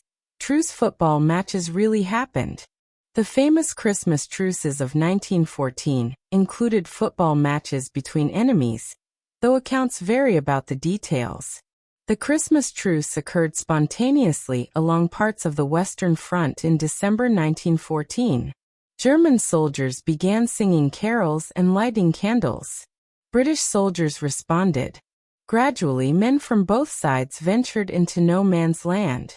Once they had established that no one would shoot, More interactions followed. Soldiers exchanged gifts, shared food and drink, and buried dead who had lain in no man's land. Then, according to many accounts, they played football. The football matches were probably informal kickabouts rather than organized games. Exact scores and participants are unclear. The accounts were written after the fact and may include embellishments. But multiple independent sources confirm that some form of football occurred. The symbolism was powerful. Young men who had been trying to kill each other days before could find common ground in a simple game. The football represented the absurdity of the war. These were not natural enemies, but ordinary people caught in extraordinary circumstances.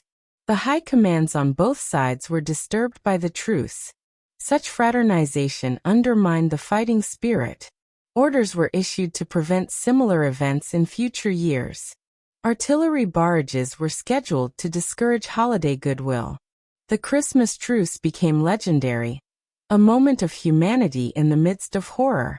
Whether the football matches were as organized as some accounts suggest matters less than what they symbolized. Fact 57. Tunnels were preserved as memorials. Some of the underground workings created during the war have been preserved for visitors. The Wellington Quarry in Arras, France, is one such site. Ancient chalk quarries beneath the city were expanded by tunneling companies, predominantly New Zealanders, to create an underground system that could shelter thousands of soldiers. Before the Battle of Arras in April 1917, the tunnels allowed troops to approach the front lines without exposure to enemy observation or fire. On the morning of the attack, thousands of men emerged from underground, surprising the German defenders. Today, the Carrière Wellington is a museum and memorial. Visitors descend into the tunnels and walk through spaces where soldiers waited, ate, and prepared for battle. Names carved into the chalk walls are still visible, men marking their presence before facing death above. Similar sites exist at other locations. The preserved trenches at Vimy Ridge in Canada's Memorial Park show both Canadian and German positions. The Lochnagar crater at La Boisselle, created by the explosion of a mine on July 1, 1916, has been preserved and is now a memorial site. These physical remains offer something that photographs and documents cannot: the actual spaces where history happened. Standing in a preserved trench or tunnel, visitors can begin to imagine what soldiers experienced. Fact 58. Battlefields remain dangerous. Over a century after the armistice, the old battlefields still yield deadly relics. Farmers in France and Belgium regularly uncover unexploded ordnance while plowing their fields. This iron harvest includes shells, grenades, and other munitions that failed to detonate but remain dangerous. Disposal teams collect hundreds of tons of old explosives every year. Some munitions contain chemical weapons, gas shells that corrode over time, potentially releasing their contents. These require specialized handling and disposal. Areas of high concentration remain off limits. The Zone Rouge, Red Zone, in northeastern France covers areas so heavily contaminated that they have never been returned to normal use. The soil is saturated with unexploded shells, human remains, and toxic chemicals. Some of this land may never be safe for habitation. Occasionally, the old weapons claim new victims. Farmers, construction workers, and curious visitors have been killed by ordnance that suddenly detonates after a century underground. The war continues to kill long after the peace was signed. The danger will persist for generations. Experts estimate that at current rates, it will take hundreds of years to clear all the unexploded munitions. The physical legacy of the war is measured not just in monuments but in hazards. Fact 59. War cemeteries are maintained forever. The commitment to maintaining military graves was intended to be permanent.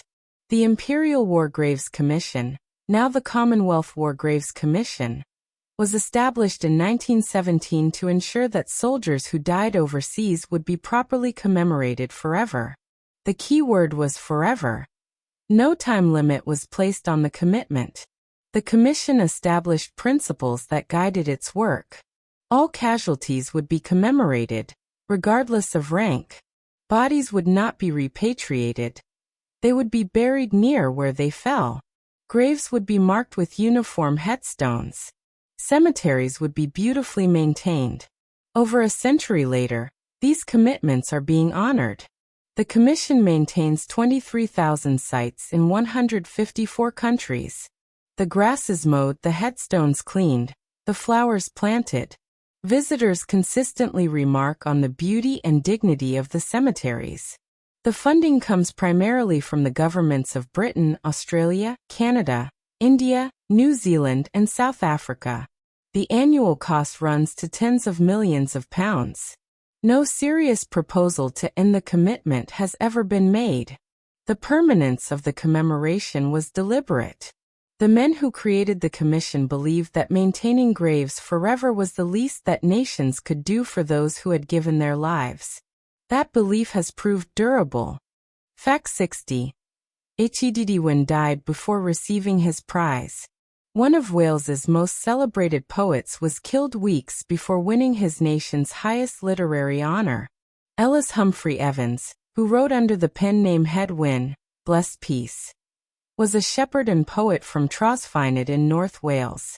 He was called up for military service in 1917 and assigned to the Royal Welsh Fusiliers. Before deploying to France, Hedwyn completed a long poem, Year R, the Hero, and submitted it to the National Eisteddfod, Wales's premier cultural competition.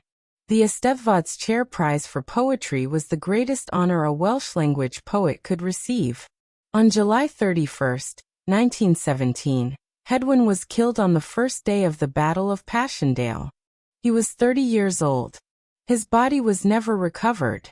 6 weeks later, at the Eisteddfod held in Birkenhead, the judging panel announced that Year R had won the chair. When the winner's pseudonym was revealed and no one came forward to accept the prize, the chair was draped in black.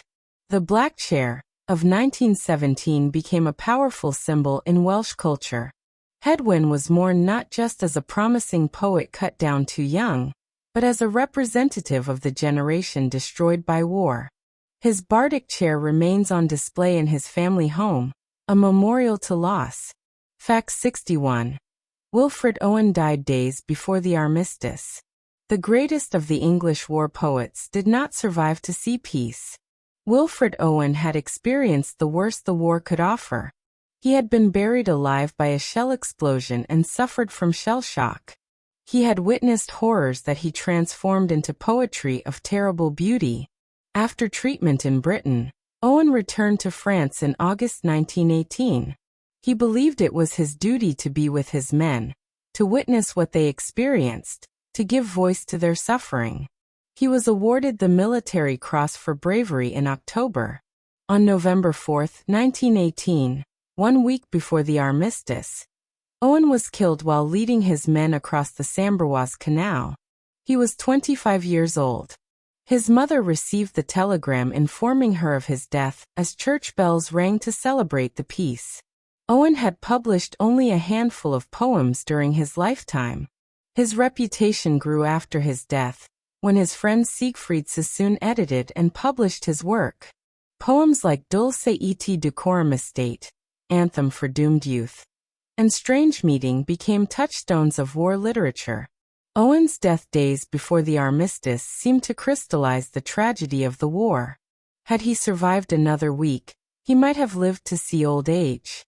Instead, he joined the millions who gave everything while peace was almost at hand. Fact 62.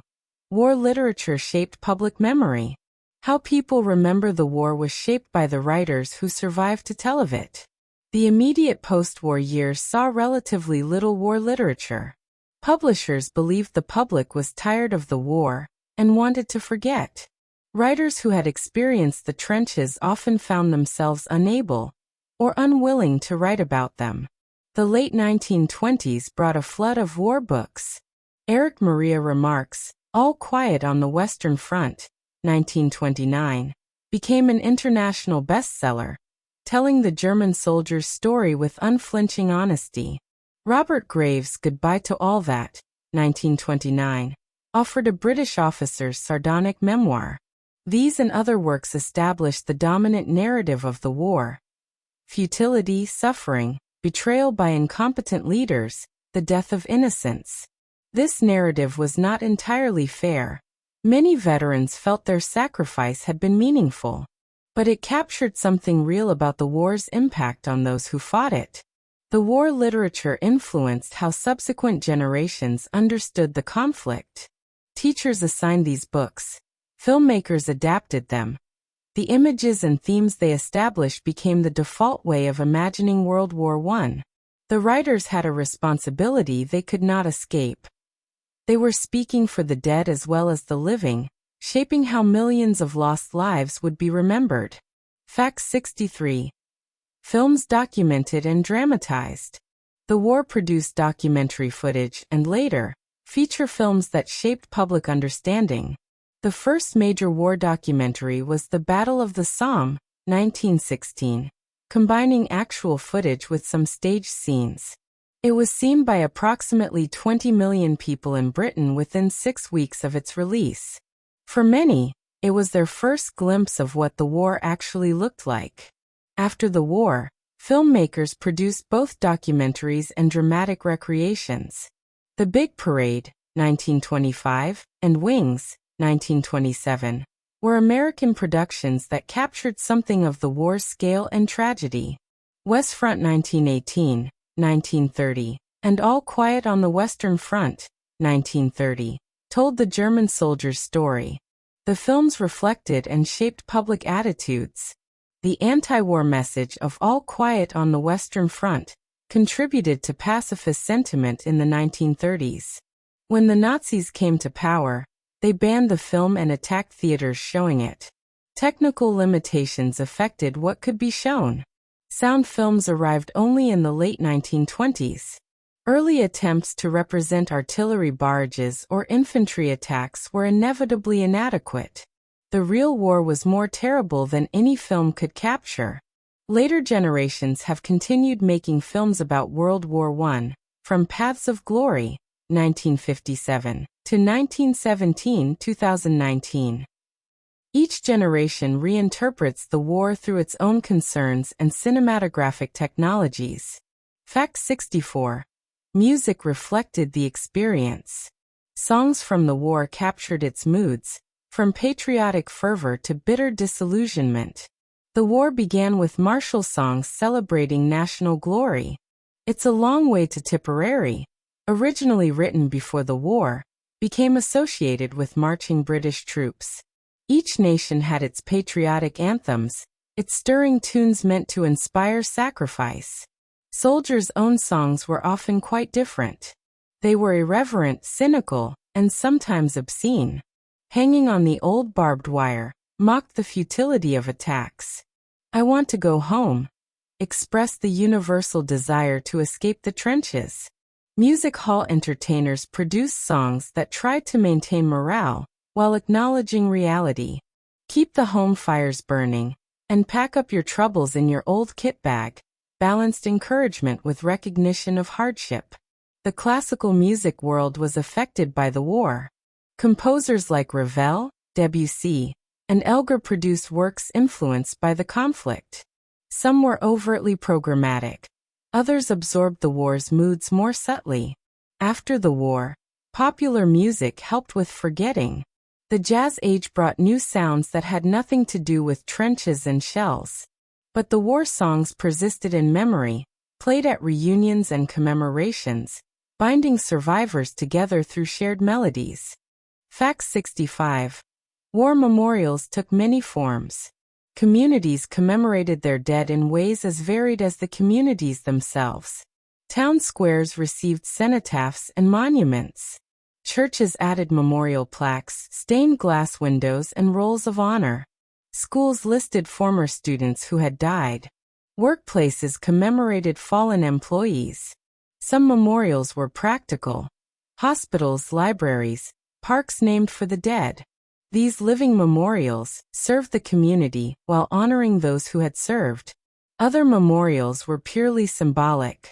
Abstract sculptures, eternal flames, and empty tombs represented loss without depicting it literally. The reluctance to show heroic warriors reflected disillusionment with traditional martial imagery. Personal memorials supplemented public ones.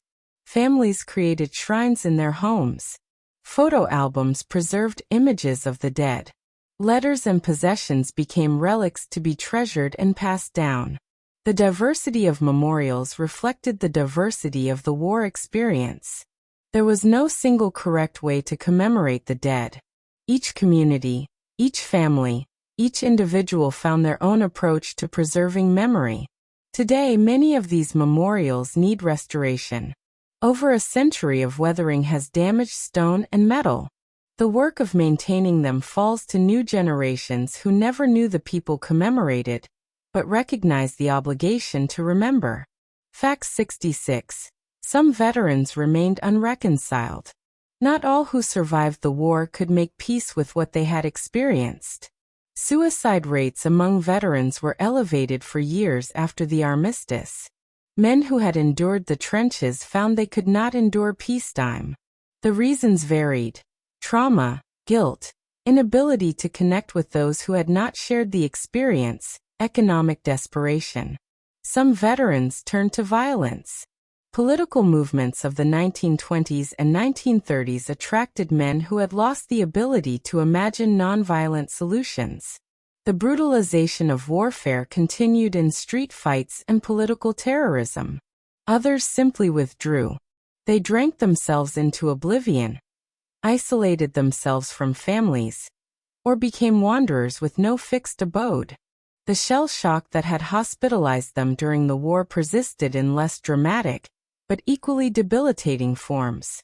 Society's response was often inadequate. Psychiatric care for combat trauma was primitive. Economic support for disabled veterans was frequently insufficient. The men who had been heroes during the war became problems to be managed afterward. The veterans who adjusted successfully, who rebuilt careers, raised families, and found meaning in peacetime, were probably the majority. But the minority who could not adjust reminded society that the war's damage did not end with the armistice. Fact 67. Reunions brought survivors together. Veterans gathered to remember and to reconnect with the only people who truly understood. Regimental associations organized regular reunions, bringing together men who had served in the same units. These gatherings featured dinners, speeches, and the ritual retelling of shared experiences. For many veterans, they were the most important social events of the year. Pilgrimage to the battlefields became common. Veterans returned to places where they had fought, seeking closure, or simply trying to make sense of what they had experienced. Some looked for the graves of fallen comrades. Others wanted to see how the landscape had recovered. As the veterans aged, their reunions took on added poignancy. Each year, fewer men attended as death claimed more of the survivors. The last reunions were gatherings of very old men, remembering youth and comrades long gone. The families of veterans often found the reunions difficult to understand. The veterans would share stories with each other that they never told their wives and children.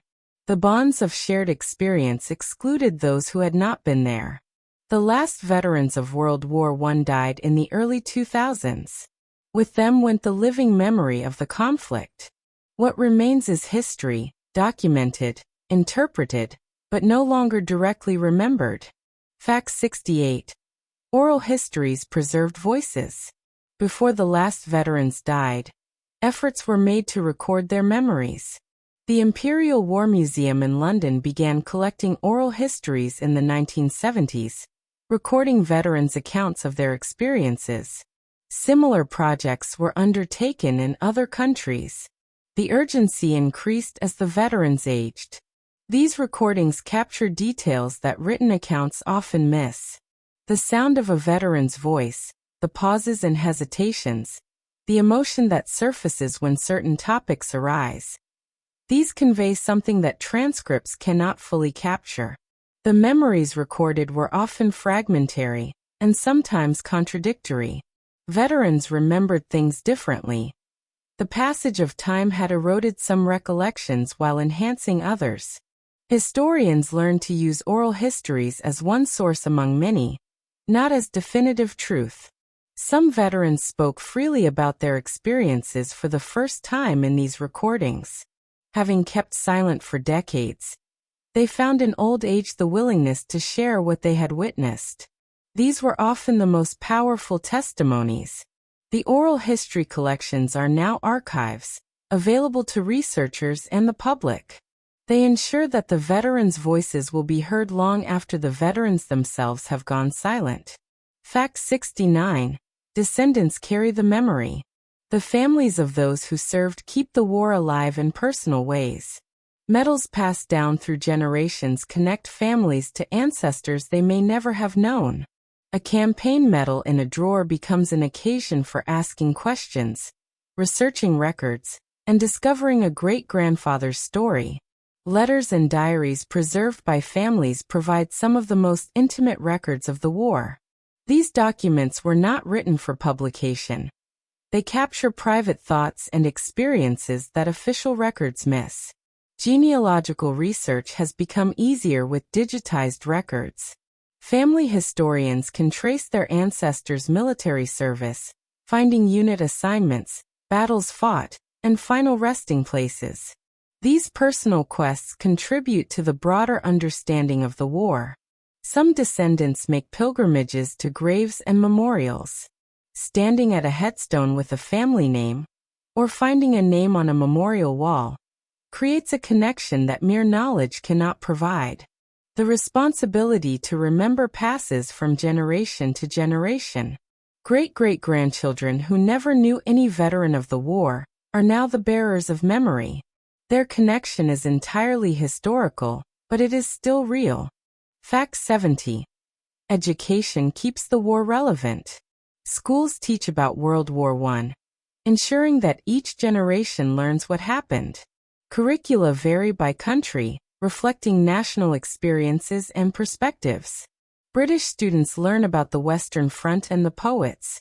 American students focus on their country's entry and contribution. French students study Verdun as a defining moment. German students examine causes and consequences. Field trips to battlefields and cemeteries give students direct experience of the war's physical legacy. Walking through a cemetery, reading the names and ages on the headstones, creates impressions that classroom learning cannot match. The teaching of World War I has evolved over time. Earlier generations learned triumphalist narratives of victory and sacrifice.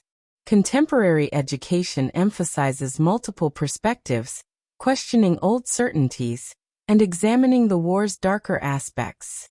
The challenge is keeping the war relevant to students who find it utterly remote. A century has passed. The world has changed beyond recognition. Why should teenagers care about events that happened before their great-grandparents were born? The answers vary. Because the war shaped the modern world. Because its lessons about the costs of war remain relevant. Because remembering is a moral obligation. Whether these answers satisfy each new generation remains to be seen. Fact 71. Archaeology continues to reveal. Modern archaeological techniques uncover new evidence about the war. Metal detectors and ground-penetrating radar locate buried objects and structures. Excavations recover artifacts ranging from buttons to artillery pieces. Analysis of soil samples reveals chemical contamination and traces of human activity. The bodies of soldiers continue to be found. Construction projects uncover mass graves and individual burials. When possible, remains are identified through artifacts, dental records, or DNA analysis. Families finally learn what happened to ancestors who disappeared over a century ago. Archaeological work often proceeds ahead of development. Before new roads or buildings are constructed on former battlefields, archaeologists survey the site and excavate significant finds. This has produced remarkable discoveries, including intact trenches and dugouts. The physical evidence complements and sometimes corrects the documentary record. Archaeology reveals how trenches were actually constructed, what soldiers actually possessed, how battles actually unfolded. The material remains speak differently than written accounts. Archaeological ethics require treating human remains with respect. Recovered bodies receive proper burial with military honors. The dead, even after a century, are not merely evidence. They are individuals who deserve dignity. Fact 72. Historians continue to debate. Scholarly arguments about the war show no signs of resolution. The debates began before the fighting ended. Who was responsible for the war? Were the strategies employed appropriate? Could things have gone differently? These questions were asked in 1918 and are still asked today. The question of causation remains contested. Some historians emphasize the alliance system. Others blame individual leaders. Still others point to economic competition, nationalism, or militarism. Each generation re-examines the evidence and reaches new conclusions. The conduct of the war generates equally heated debate. Were the generals incompetent butchers who wasted lives through stupidity? Or were they doing the best possible under impossible circumstances? The answers depend partly on evidence, partly on assumptions about what alternatives existed. The war's consequences invite counterfactual speculation. What if the war had ended differently? What if it had not happened at all? These questions cannot be definitively answered, but remain endlessly fascinating. The debates matter because the past shapes the present. How we understand World War I affects how we understand everything that followed. The rise of fascism, World War II, the Cold War, the contemporary Middle East. Getting the history right has implications beyond academic curiosity. Fact 73. The war never truly ended. In many ways, World War I continues to this day. The boundaries drawn in 1919 still shape international politics. The states created from the Ottoman Empire, Iraq, Syria, Jordan, Lebanon, remain sources of conflict. The grievances established at Versailles never fully healed. The political patterns established after the war persist. The Franco-German reconciliation that eventually produced the European Union began as an attempt to prevent another war. The instability of Eastern Europe traces partly to decisions made in Paris in 1919. Cultural attitudes shaped by the war continue to influence society. The skepticism of authority, the questioning of sacrifice, the reluctance to celebrate military glory. These attitudes emerged from the war and remain embedded in Western culture. The physical environment bears the war's scars. The Zone Rouge remains off limits. Unexploded ordnance still kills. The landscape itself remembers, even when humans forget. And so we reach the end of this journey, having traveled through just some of the war's countless stories. Every fact we have shared represents thousands more left untold. The Great War was too vast for any single account to capture. Fact 74. Every soldier had a story. Behind every statistic was an individual human being with hopes, fears, and dreams. The millions who served were not abstractions. Each had a name, a face, a life that had been building towards something before the war interrupted. Each had people who loved them, places they called home, things they wanted to do if they survived. Most of these stories are lost. The ordinary soldiers who served and died left few records. Their letters, if they survived, gathered dust in family attics. Their graves, if they have them, record only name, rank, and regiment. But fragments survive. A diary kept by a private. A letter home describing daily life. A photograph showing a young man in uniform, his face not yet weathered by war. These fragments hint at the fuller stories that existed, but were never recorded. The historians, novelists, and filmmakers who have tried to capture the war wrestle with this challenge. How do you represent millions of individual experiences? How do you avoid reducing persons to statistics while conveying the overwhelming scale? Every name on every memorial was a story. Every grave marker represents a life that mattered to someone. The war's tragedy lies not just in the numbers, but in the multiplication of individual tragedies. Each loss felt completely by someone. Fact 75. The First World War made the Second possible. The connections between the two world wars are direct and undeniable. The peace settlement that ended the First World War created conditions that made the Second World War likely if not inevitable. German resentment at Versailles, the weakness of the new democracies, the failure of the League of Nations, all followed from 1914 to 1918. Adolf Hitler was a product of World War I. He served in the trenches, was wounded and gassed, and was devastated by Germany's defeat. His entire political program was shaped by his war experience and his determination to avenge what he saw as a betrayal. The armies that fought World War II were commanded by men who had served in World War I. Their understanding of warfare was formed in the trenches. Their innovations, whether Germany's blitzkrieg or Britain's reliance on air power, were responses to what they had learned. The soldiers of World War II knew what they were getting into. Many had fathers who had fought the first time. The songs, the strategies, the very vocabulary of war had been established.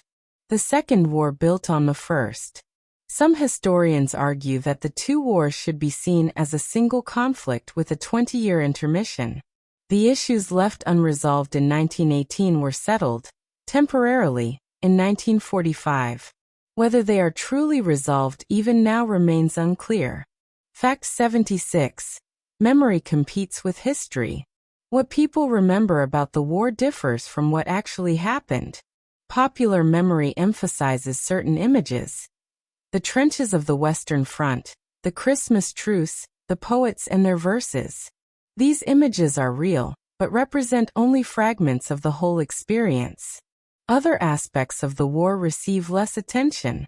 The Eastern Front, where millions died and empires fell.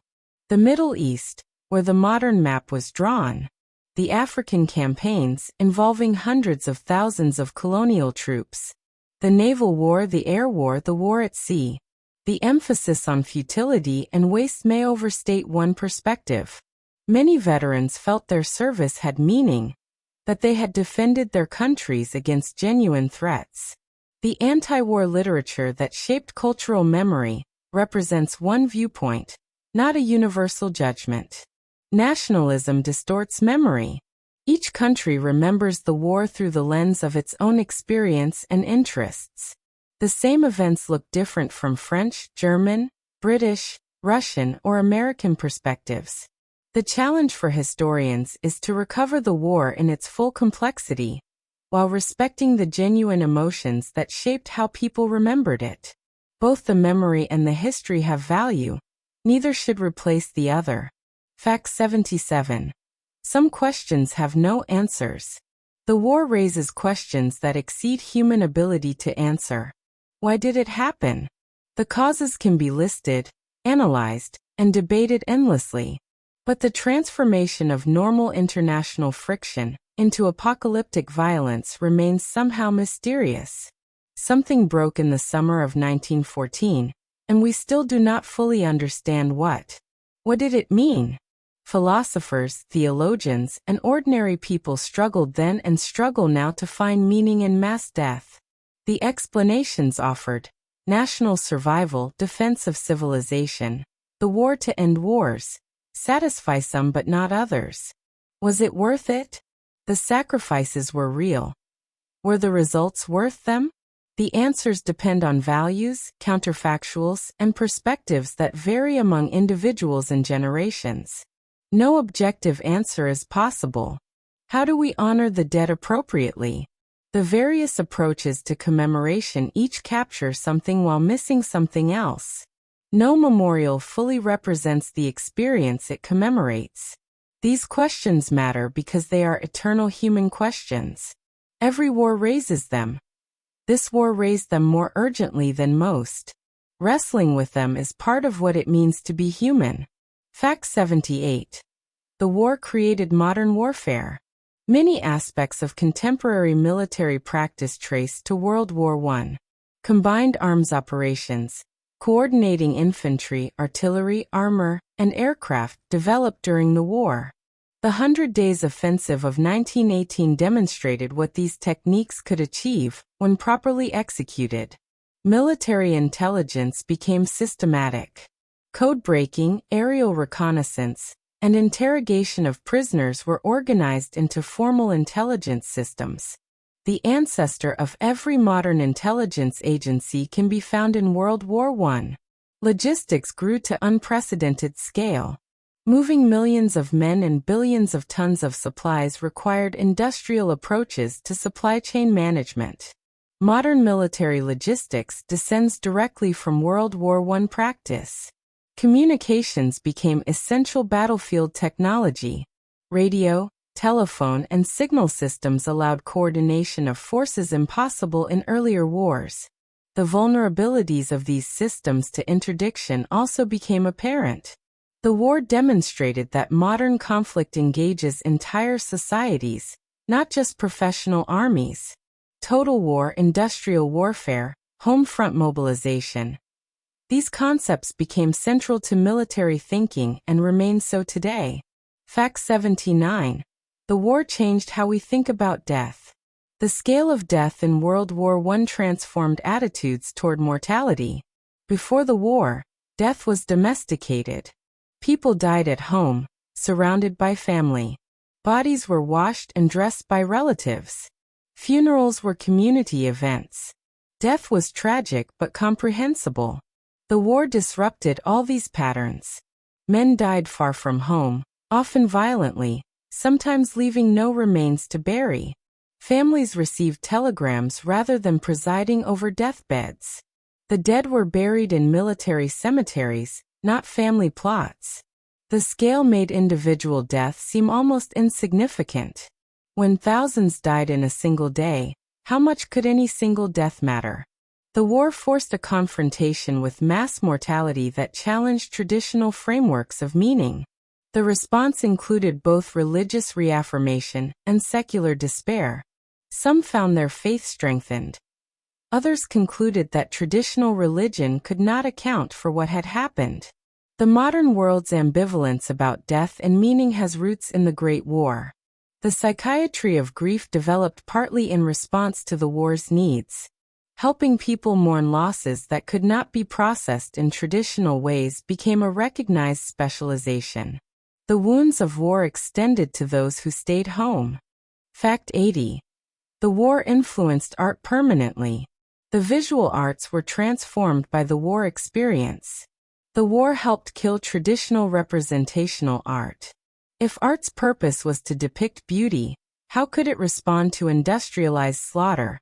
Abstract and expressionist approaches seemed more appropriate to a world gone mad. The trauma of the war energized movements like Dada and Surrealism. These movements rejected rational approaches to art because rationality had produced the trenches. The absurd and the dreamlike seemed more truthful than realistic representation. War artists like Paul Nash, Otto Dix, and Kathy Kollwitz created images that still disturb viewers. Their work refused the comfort of heroic depiction, forcing viewers to confront what war actually looked like and what it did to human beings. The war also generated kitsch, sentimental images of noble soldiers, grieving mothers, and triumphant victories. This popular art served different purposes than avant-garde experimentation, but it too reflected the war's impact on consciousness. The influence extends to the present. Contemporary war art, photography, and film inherit techniques and perspectives developed in response to 1914 to 1918. The problem of representing violence without either glorifying it or trivializing it remains central to artistic practice. Fact 81. The war shaped modern literature. The literary forms that emerged from the war remain influential. The war memoir became a major genre. The pattern of innocence, experience, and disillusionment that structures so many war narratives was established by writers responding to 1914 to 1918. Later war writers worked within traditions established by their predecessors. Modernist experimentation was energized by the war. The fragmented, disjointed techniques of modernist prose seemed appropriate to a world that had been similarly fragmented. Stream of consciousness, unreliable narration, and nonlinear time structures all developed partly in response to war experience. The short declarative sentences of Hemingway's prose reflected the inadequacy of elaborate language to describe extreme experience. Saying less became a way of conveying more. The influence of this style remains visible in contemporary writing. Poetry was permanently changed. The war poems of Owen, Sassoon, and others established that poetry could be direct, brutal, and political. The comfortable Edwardian verse that had preceded the war seemed frivolous in comparison. Every major literary figure of the interwar period was shaped by the war, whether they had served in it or not. The war was the defining experience of the age. No serious writer could ignore it. Fact 82. Religion was challenged and changed. The war raised questions that religious institutions struggled to answer. How could a loving God permit such suffering?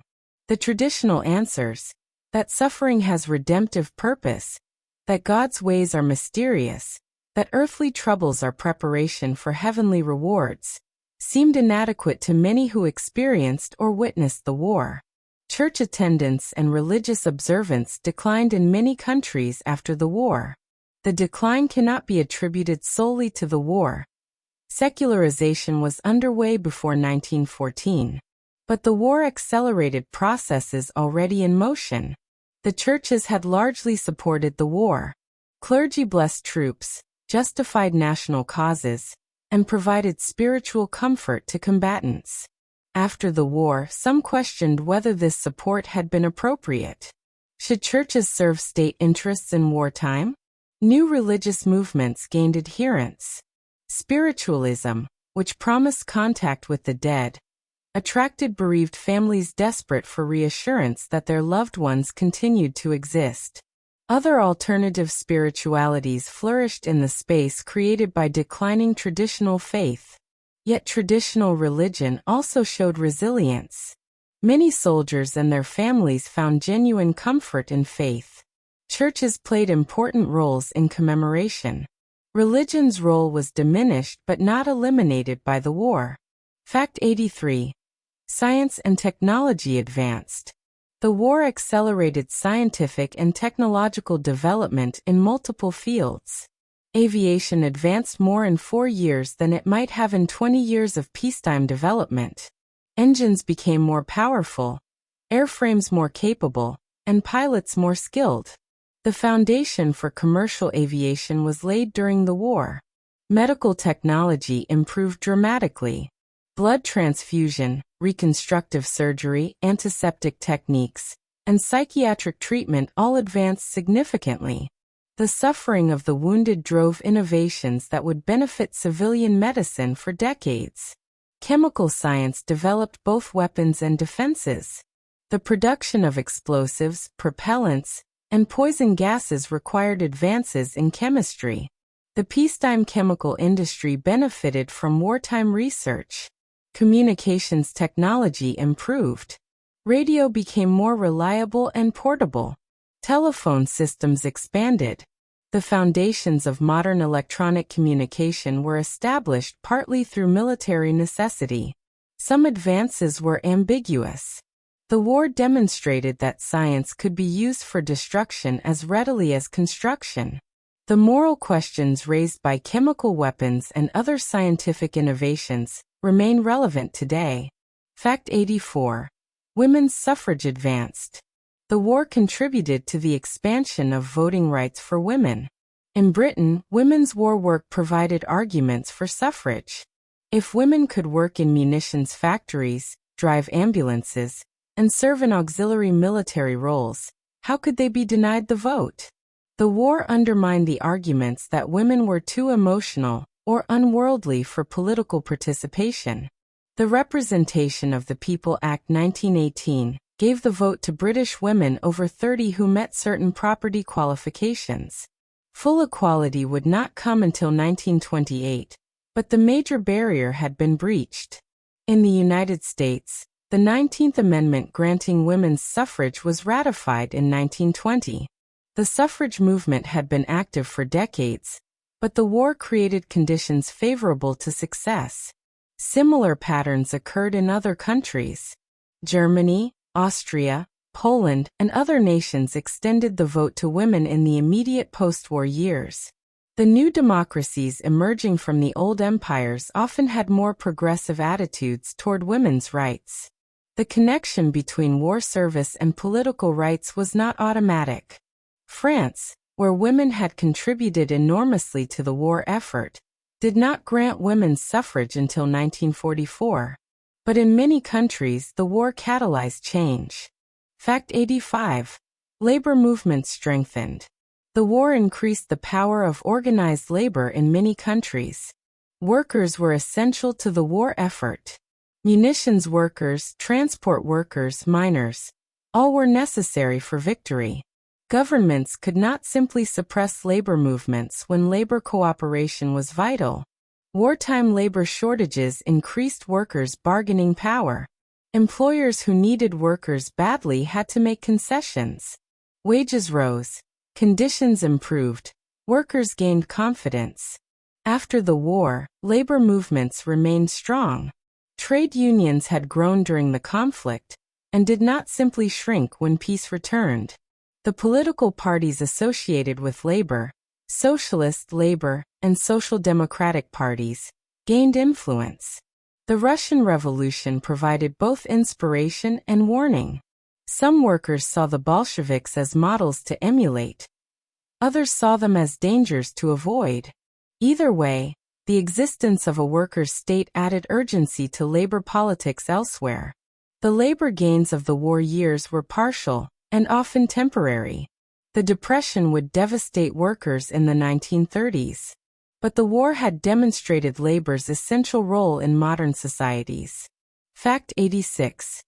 Nationalism was both strengthened and questioned. The war produced contradictory effects on national sentiment. Nationalism had contributed to the war's outbreak. Competing national claims in the Balkans triggered the crisis. National loyalties sustained the fighting. The war was fought largely by armies organized along national lines. Victory seemed to vindicate nationalism. The peace settlement created new nation-states based on the principle of national self-determination. Poles, Czechs, Yugoslavs, and others achieved independence. Nationalism had triumphed. But nationalism was also questioned. Had national rivalries not produced the catastrophe? Was nationalism worth the price that had been paid? Internationalist movements, socialism, pacifism, the League of Nations, offered alternatives to purely national loyalties. The tension between nationalism and internationalism would shape the interwar period. Extreme nationalists in Germany, Italy, and elsewhere would eventually triumph, with catastrophic consequences. The internationalist hopes invested in the League of Nations would be disappointed. The war did not resolve the tensions inherent in nationalism. It demonstrated both nationalism's power to mobilize populations for sacrifice and its potential to lead nations into disaster. Fact 87. Democracy was tested. The war posed fundamental questions about democratic governance. Democratic nations went to war claiming to defend democratic values against autocracy. The Allies presented themselves as fighting for freedom. The Central Powers were depicted as militarist tyrannies. But fighting the war required measures that sat uneasily with democratic principles.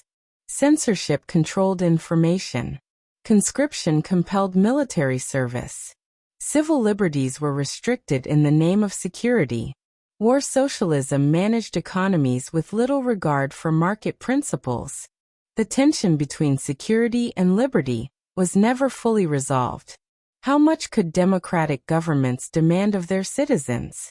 When did necessary wartime measures become oppression? These questions had no easy answers.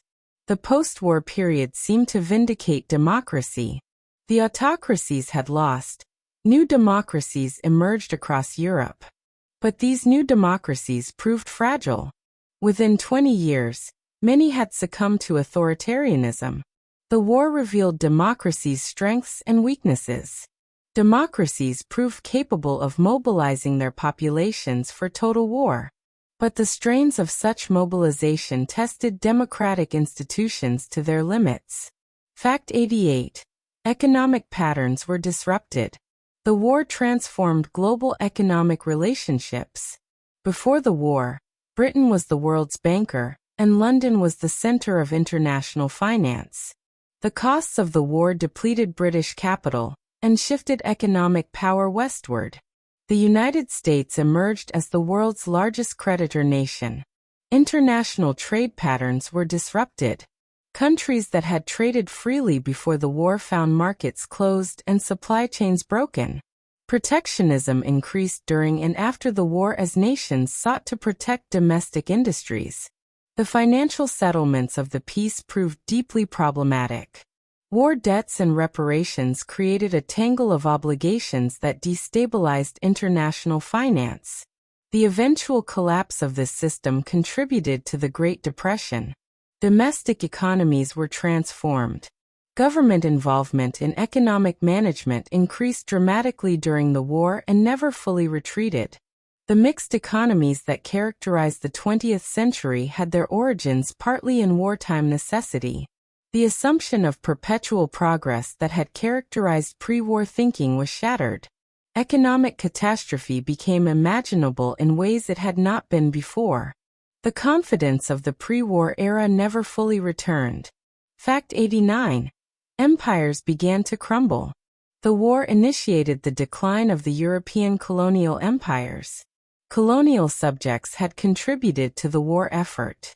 Indian, African, and Asian troops had fought and died for imperial masters.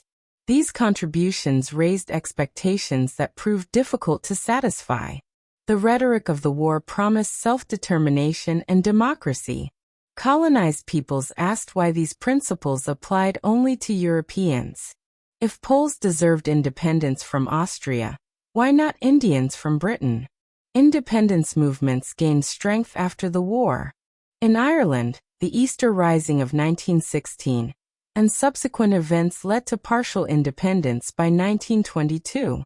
In Egypt, protests forced Britain to grant nominal independence in 1922. In India, the movement led by Gandhi gained momentum. The old justifications for empire, that Europeans were civilizing inferior peoples, seemed hollow after Europeans had slaughtered each other by the millions. If this was civilization, what was barbarism? The empires would survive for another generation, but the war had weakened their foundations. The Second War would further accelerate their decline. The world of competing European empires that had existed in 1914 would be unrecognizable by 1960. Fact 90. The Middle East was reshaped. The borders and conflicts of the contemporary Middle East trace largely to World War I. The Ottoman Empire's defeat opened its Arab territories to European partition. Britain and France drew boundaries that created the modern states of Iraq, Syria, Jordan, and Lebanon. Palestine became a British mandate with contradictory promises to Arabs and Jews. The Sykes-Picot Agreement of 1916, which secretly divided the Middle East between Britain and France, ignored local identities and interests. The borders drawn suited imperial convenience, not the populations who would live within them. The Balfour Declaration of 1917 promised British support for a Jewish homeland in Palestine. This set in motion the conflict between Jewish immigration and Arab resistance that continues today. Oil was already becoming important. British naval strategy depended on oil, much of it from the Middle East. Securing access to oil reserves shaped British policy in the region. The settlement of 1919 to 1920 satisfied no one completely. Arab nationalists felt betrayed by promises of independence. Zionists wanted more support for Jewish settlement. The French and British pursued their own interests. The instability thus created persists a century later. Fact 91. Turkey was transformed. The war ended the Ottoman Empire but also created modern Turkey. The Ottoman defeat was catastrophic. The empire lost its Arab territories, its European possessions, and even portions of Anatolia. The Sultan was reduced to a puppet of the occupying powers. From this disaster emerged Mustafa Kemal, later called Ataturk, father of the Turks. He organized resistance to the peace settlement, fighting Greeks, Armenians, and allied forces to establish Turkish control over Anatolia. The Turkish War of Independence succeeded where other resistance to Versailles failed. By 1923, Turkey had forced revision of the original peace terms and established itself as an independent nation-state. Ataturk then launched a revolutionary transformation of Turkish society. The Sultanate and Caliphate were abolished. Secular law replaced Islamic law. Women were unveiled. The Latin alphabet replaced Arabic script. Turkey was forcibly modernized. The Turkey that emerged was dramatically different from the Ottoman Empire that had entered the war. It was smaller, more homogeneous, and determinately secular.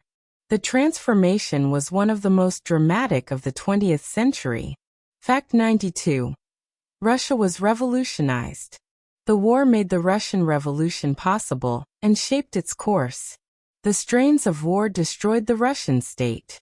Military defeats, economic collapse, and the incompetence of the Tsarist government produced a revolutionary crisis.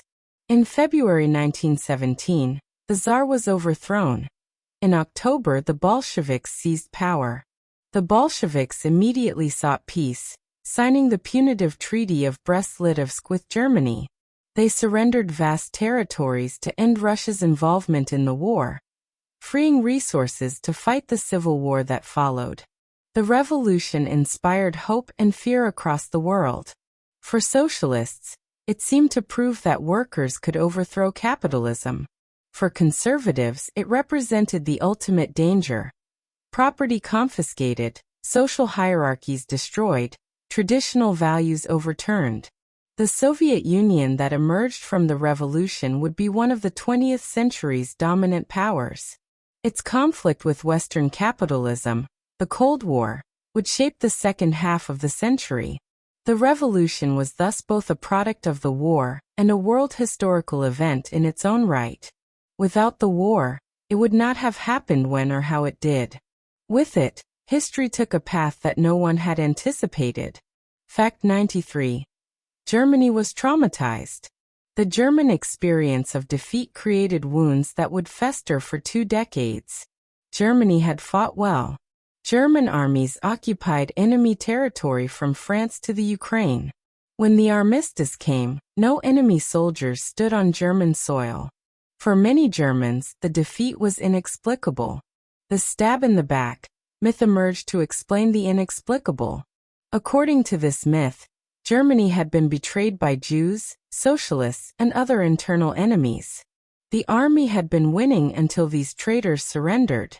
This myth, though false, would have devastating consequences. The Weimar Republic established after the war was associated with national humiliation. The Republicans had signed the armistice and the treaty. They bore the blame for defeat. The Republic was never fully legitimate in the eyes of many Germans. The combination of military trauma, economic disaster, and political instability created conditions favorable to extremism. The Nazi movement exploited these conditions, promising to restore German greatness and punish those responsible for the nation's humiliation. The path from 1918 to 1933 was not inevitable, but the war made it possible. German society, traumatized by defeat, proved vulnerable to a demagogue who promised revenge. Fact 94. The war's lessons were contested. What the war taught was debated then, and remains debated now. For some, The lesson was that war must be prevented at all costs. The pacifist movements of the 1920s and 1930s drew this conclusion. Appeasement policies toward Nazi Germany reflected, in part, determination to avoid another war. For others, the lesson was that war must be prepared for properly. The next time, better weapons, better tactics, and better leadership would prevent the stalemate and slaughter of the trenches. Military theorists developed new approaches to warfare. Some concluded that the war demonstrated the bankruptcy of traditional elites. The aristocrats, generals, and diplomats who had led their nations into disaster had forfeited their right to rule. Democracy, socialism, or other alternatives should replace them. Others drew conservative lessons. Social stability required strong authority.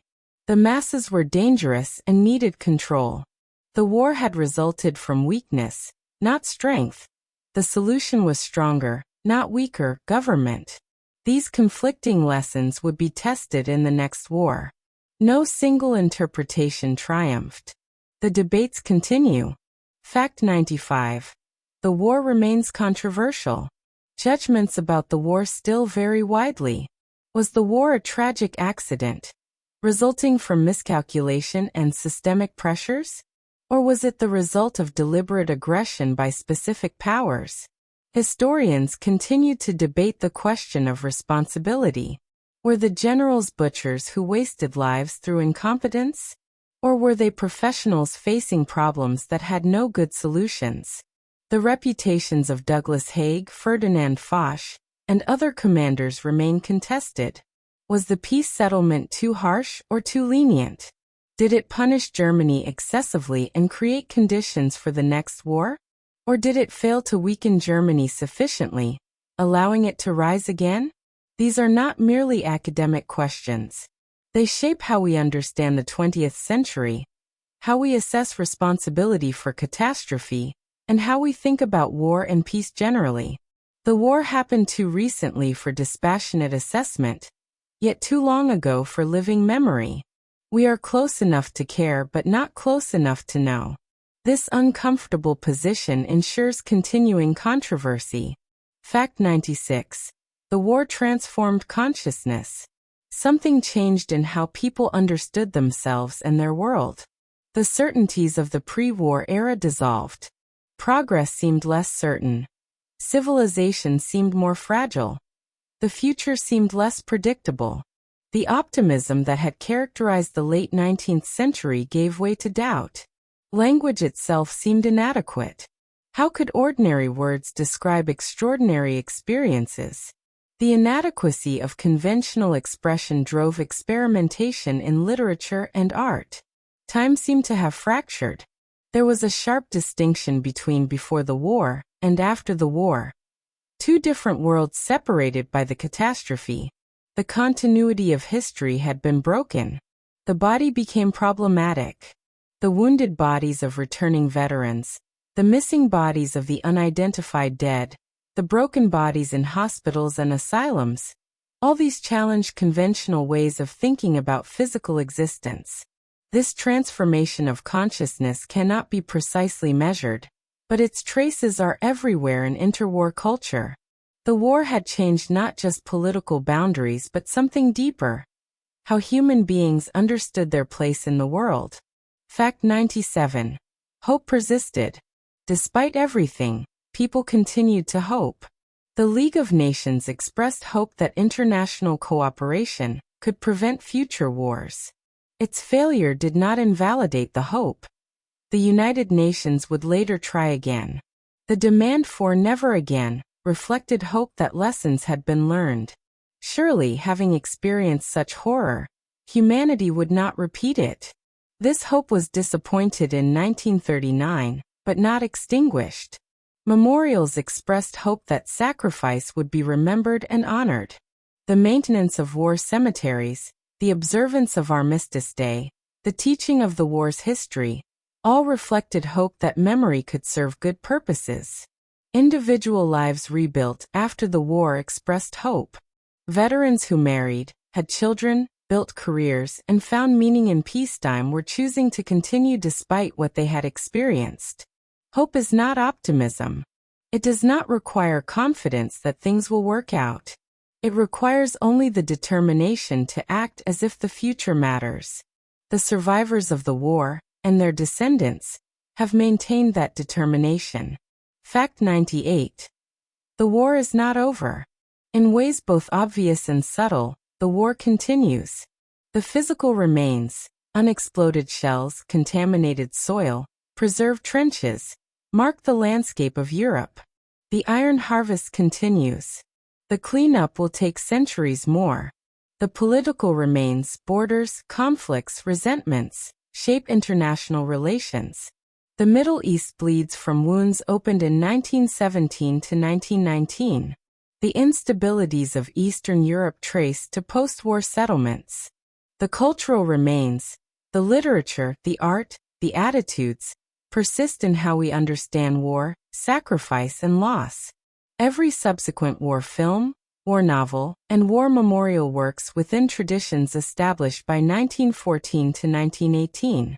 The personal remains, the family histories, the inherited traumas, the passed-down memories, connect present generations to the past. Someone alive today carries the genes, the stories, or the heirlooms of a soldier who fought in the trenches. The war ended on November 11, 1918. The war has never ended. Fact 99. Rest now. And so, weary traveler, we come to the end of our second journey through this terrible, fascinating, endlessly complex war. We have traveled through stories of suffering and resilience, of destruction and creation, of despair and hope. We have encountered millions of individual human beings, each with their own story, most of which we will never know. The war was the hinge of modern history. Before it, one world. After it, another. Understanding the war helps us understand ourselves. Where we came from, why our world looks the way it does, what humans are capable of at their worst and sometimes at their best. But now it is time to let go. Let the echoes of artillery fade into silence. Let the figures of soldiers marching through mud dissolve into mist. Let the weight of history lift from your shoulders. The war is over. The dead are at rest. The living have found their peace. Close your eyes. Release the tension in your body. Feel yourself drifting, gently, softly into sleep. The past will keep. The stories will be there when you return. For now, there is nothing you need to do, nothing you need to remember, nothing you need to worry about. Sleep now. Good night.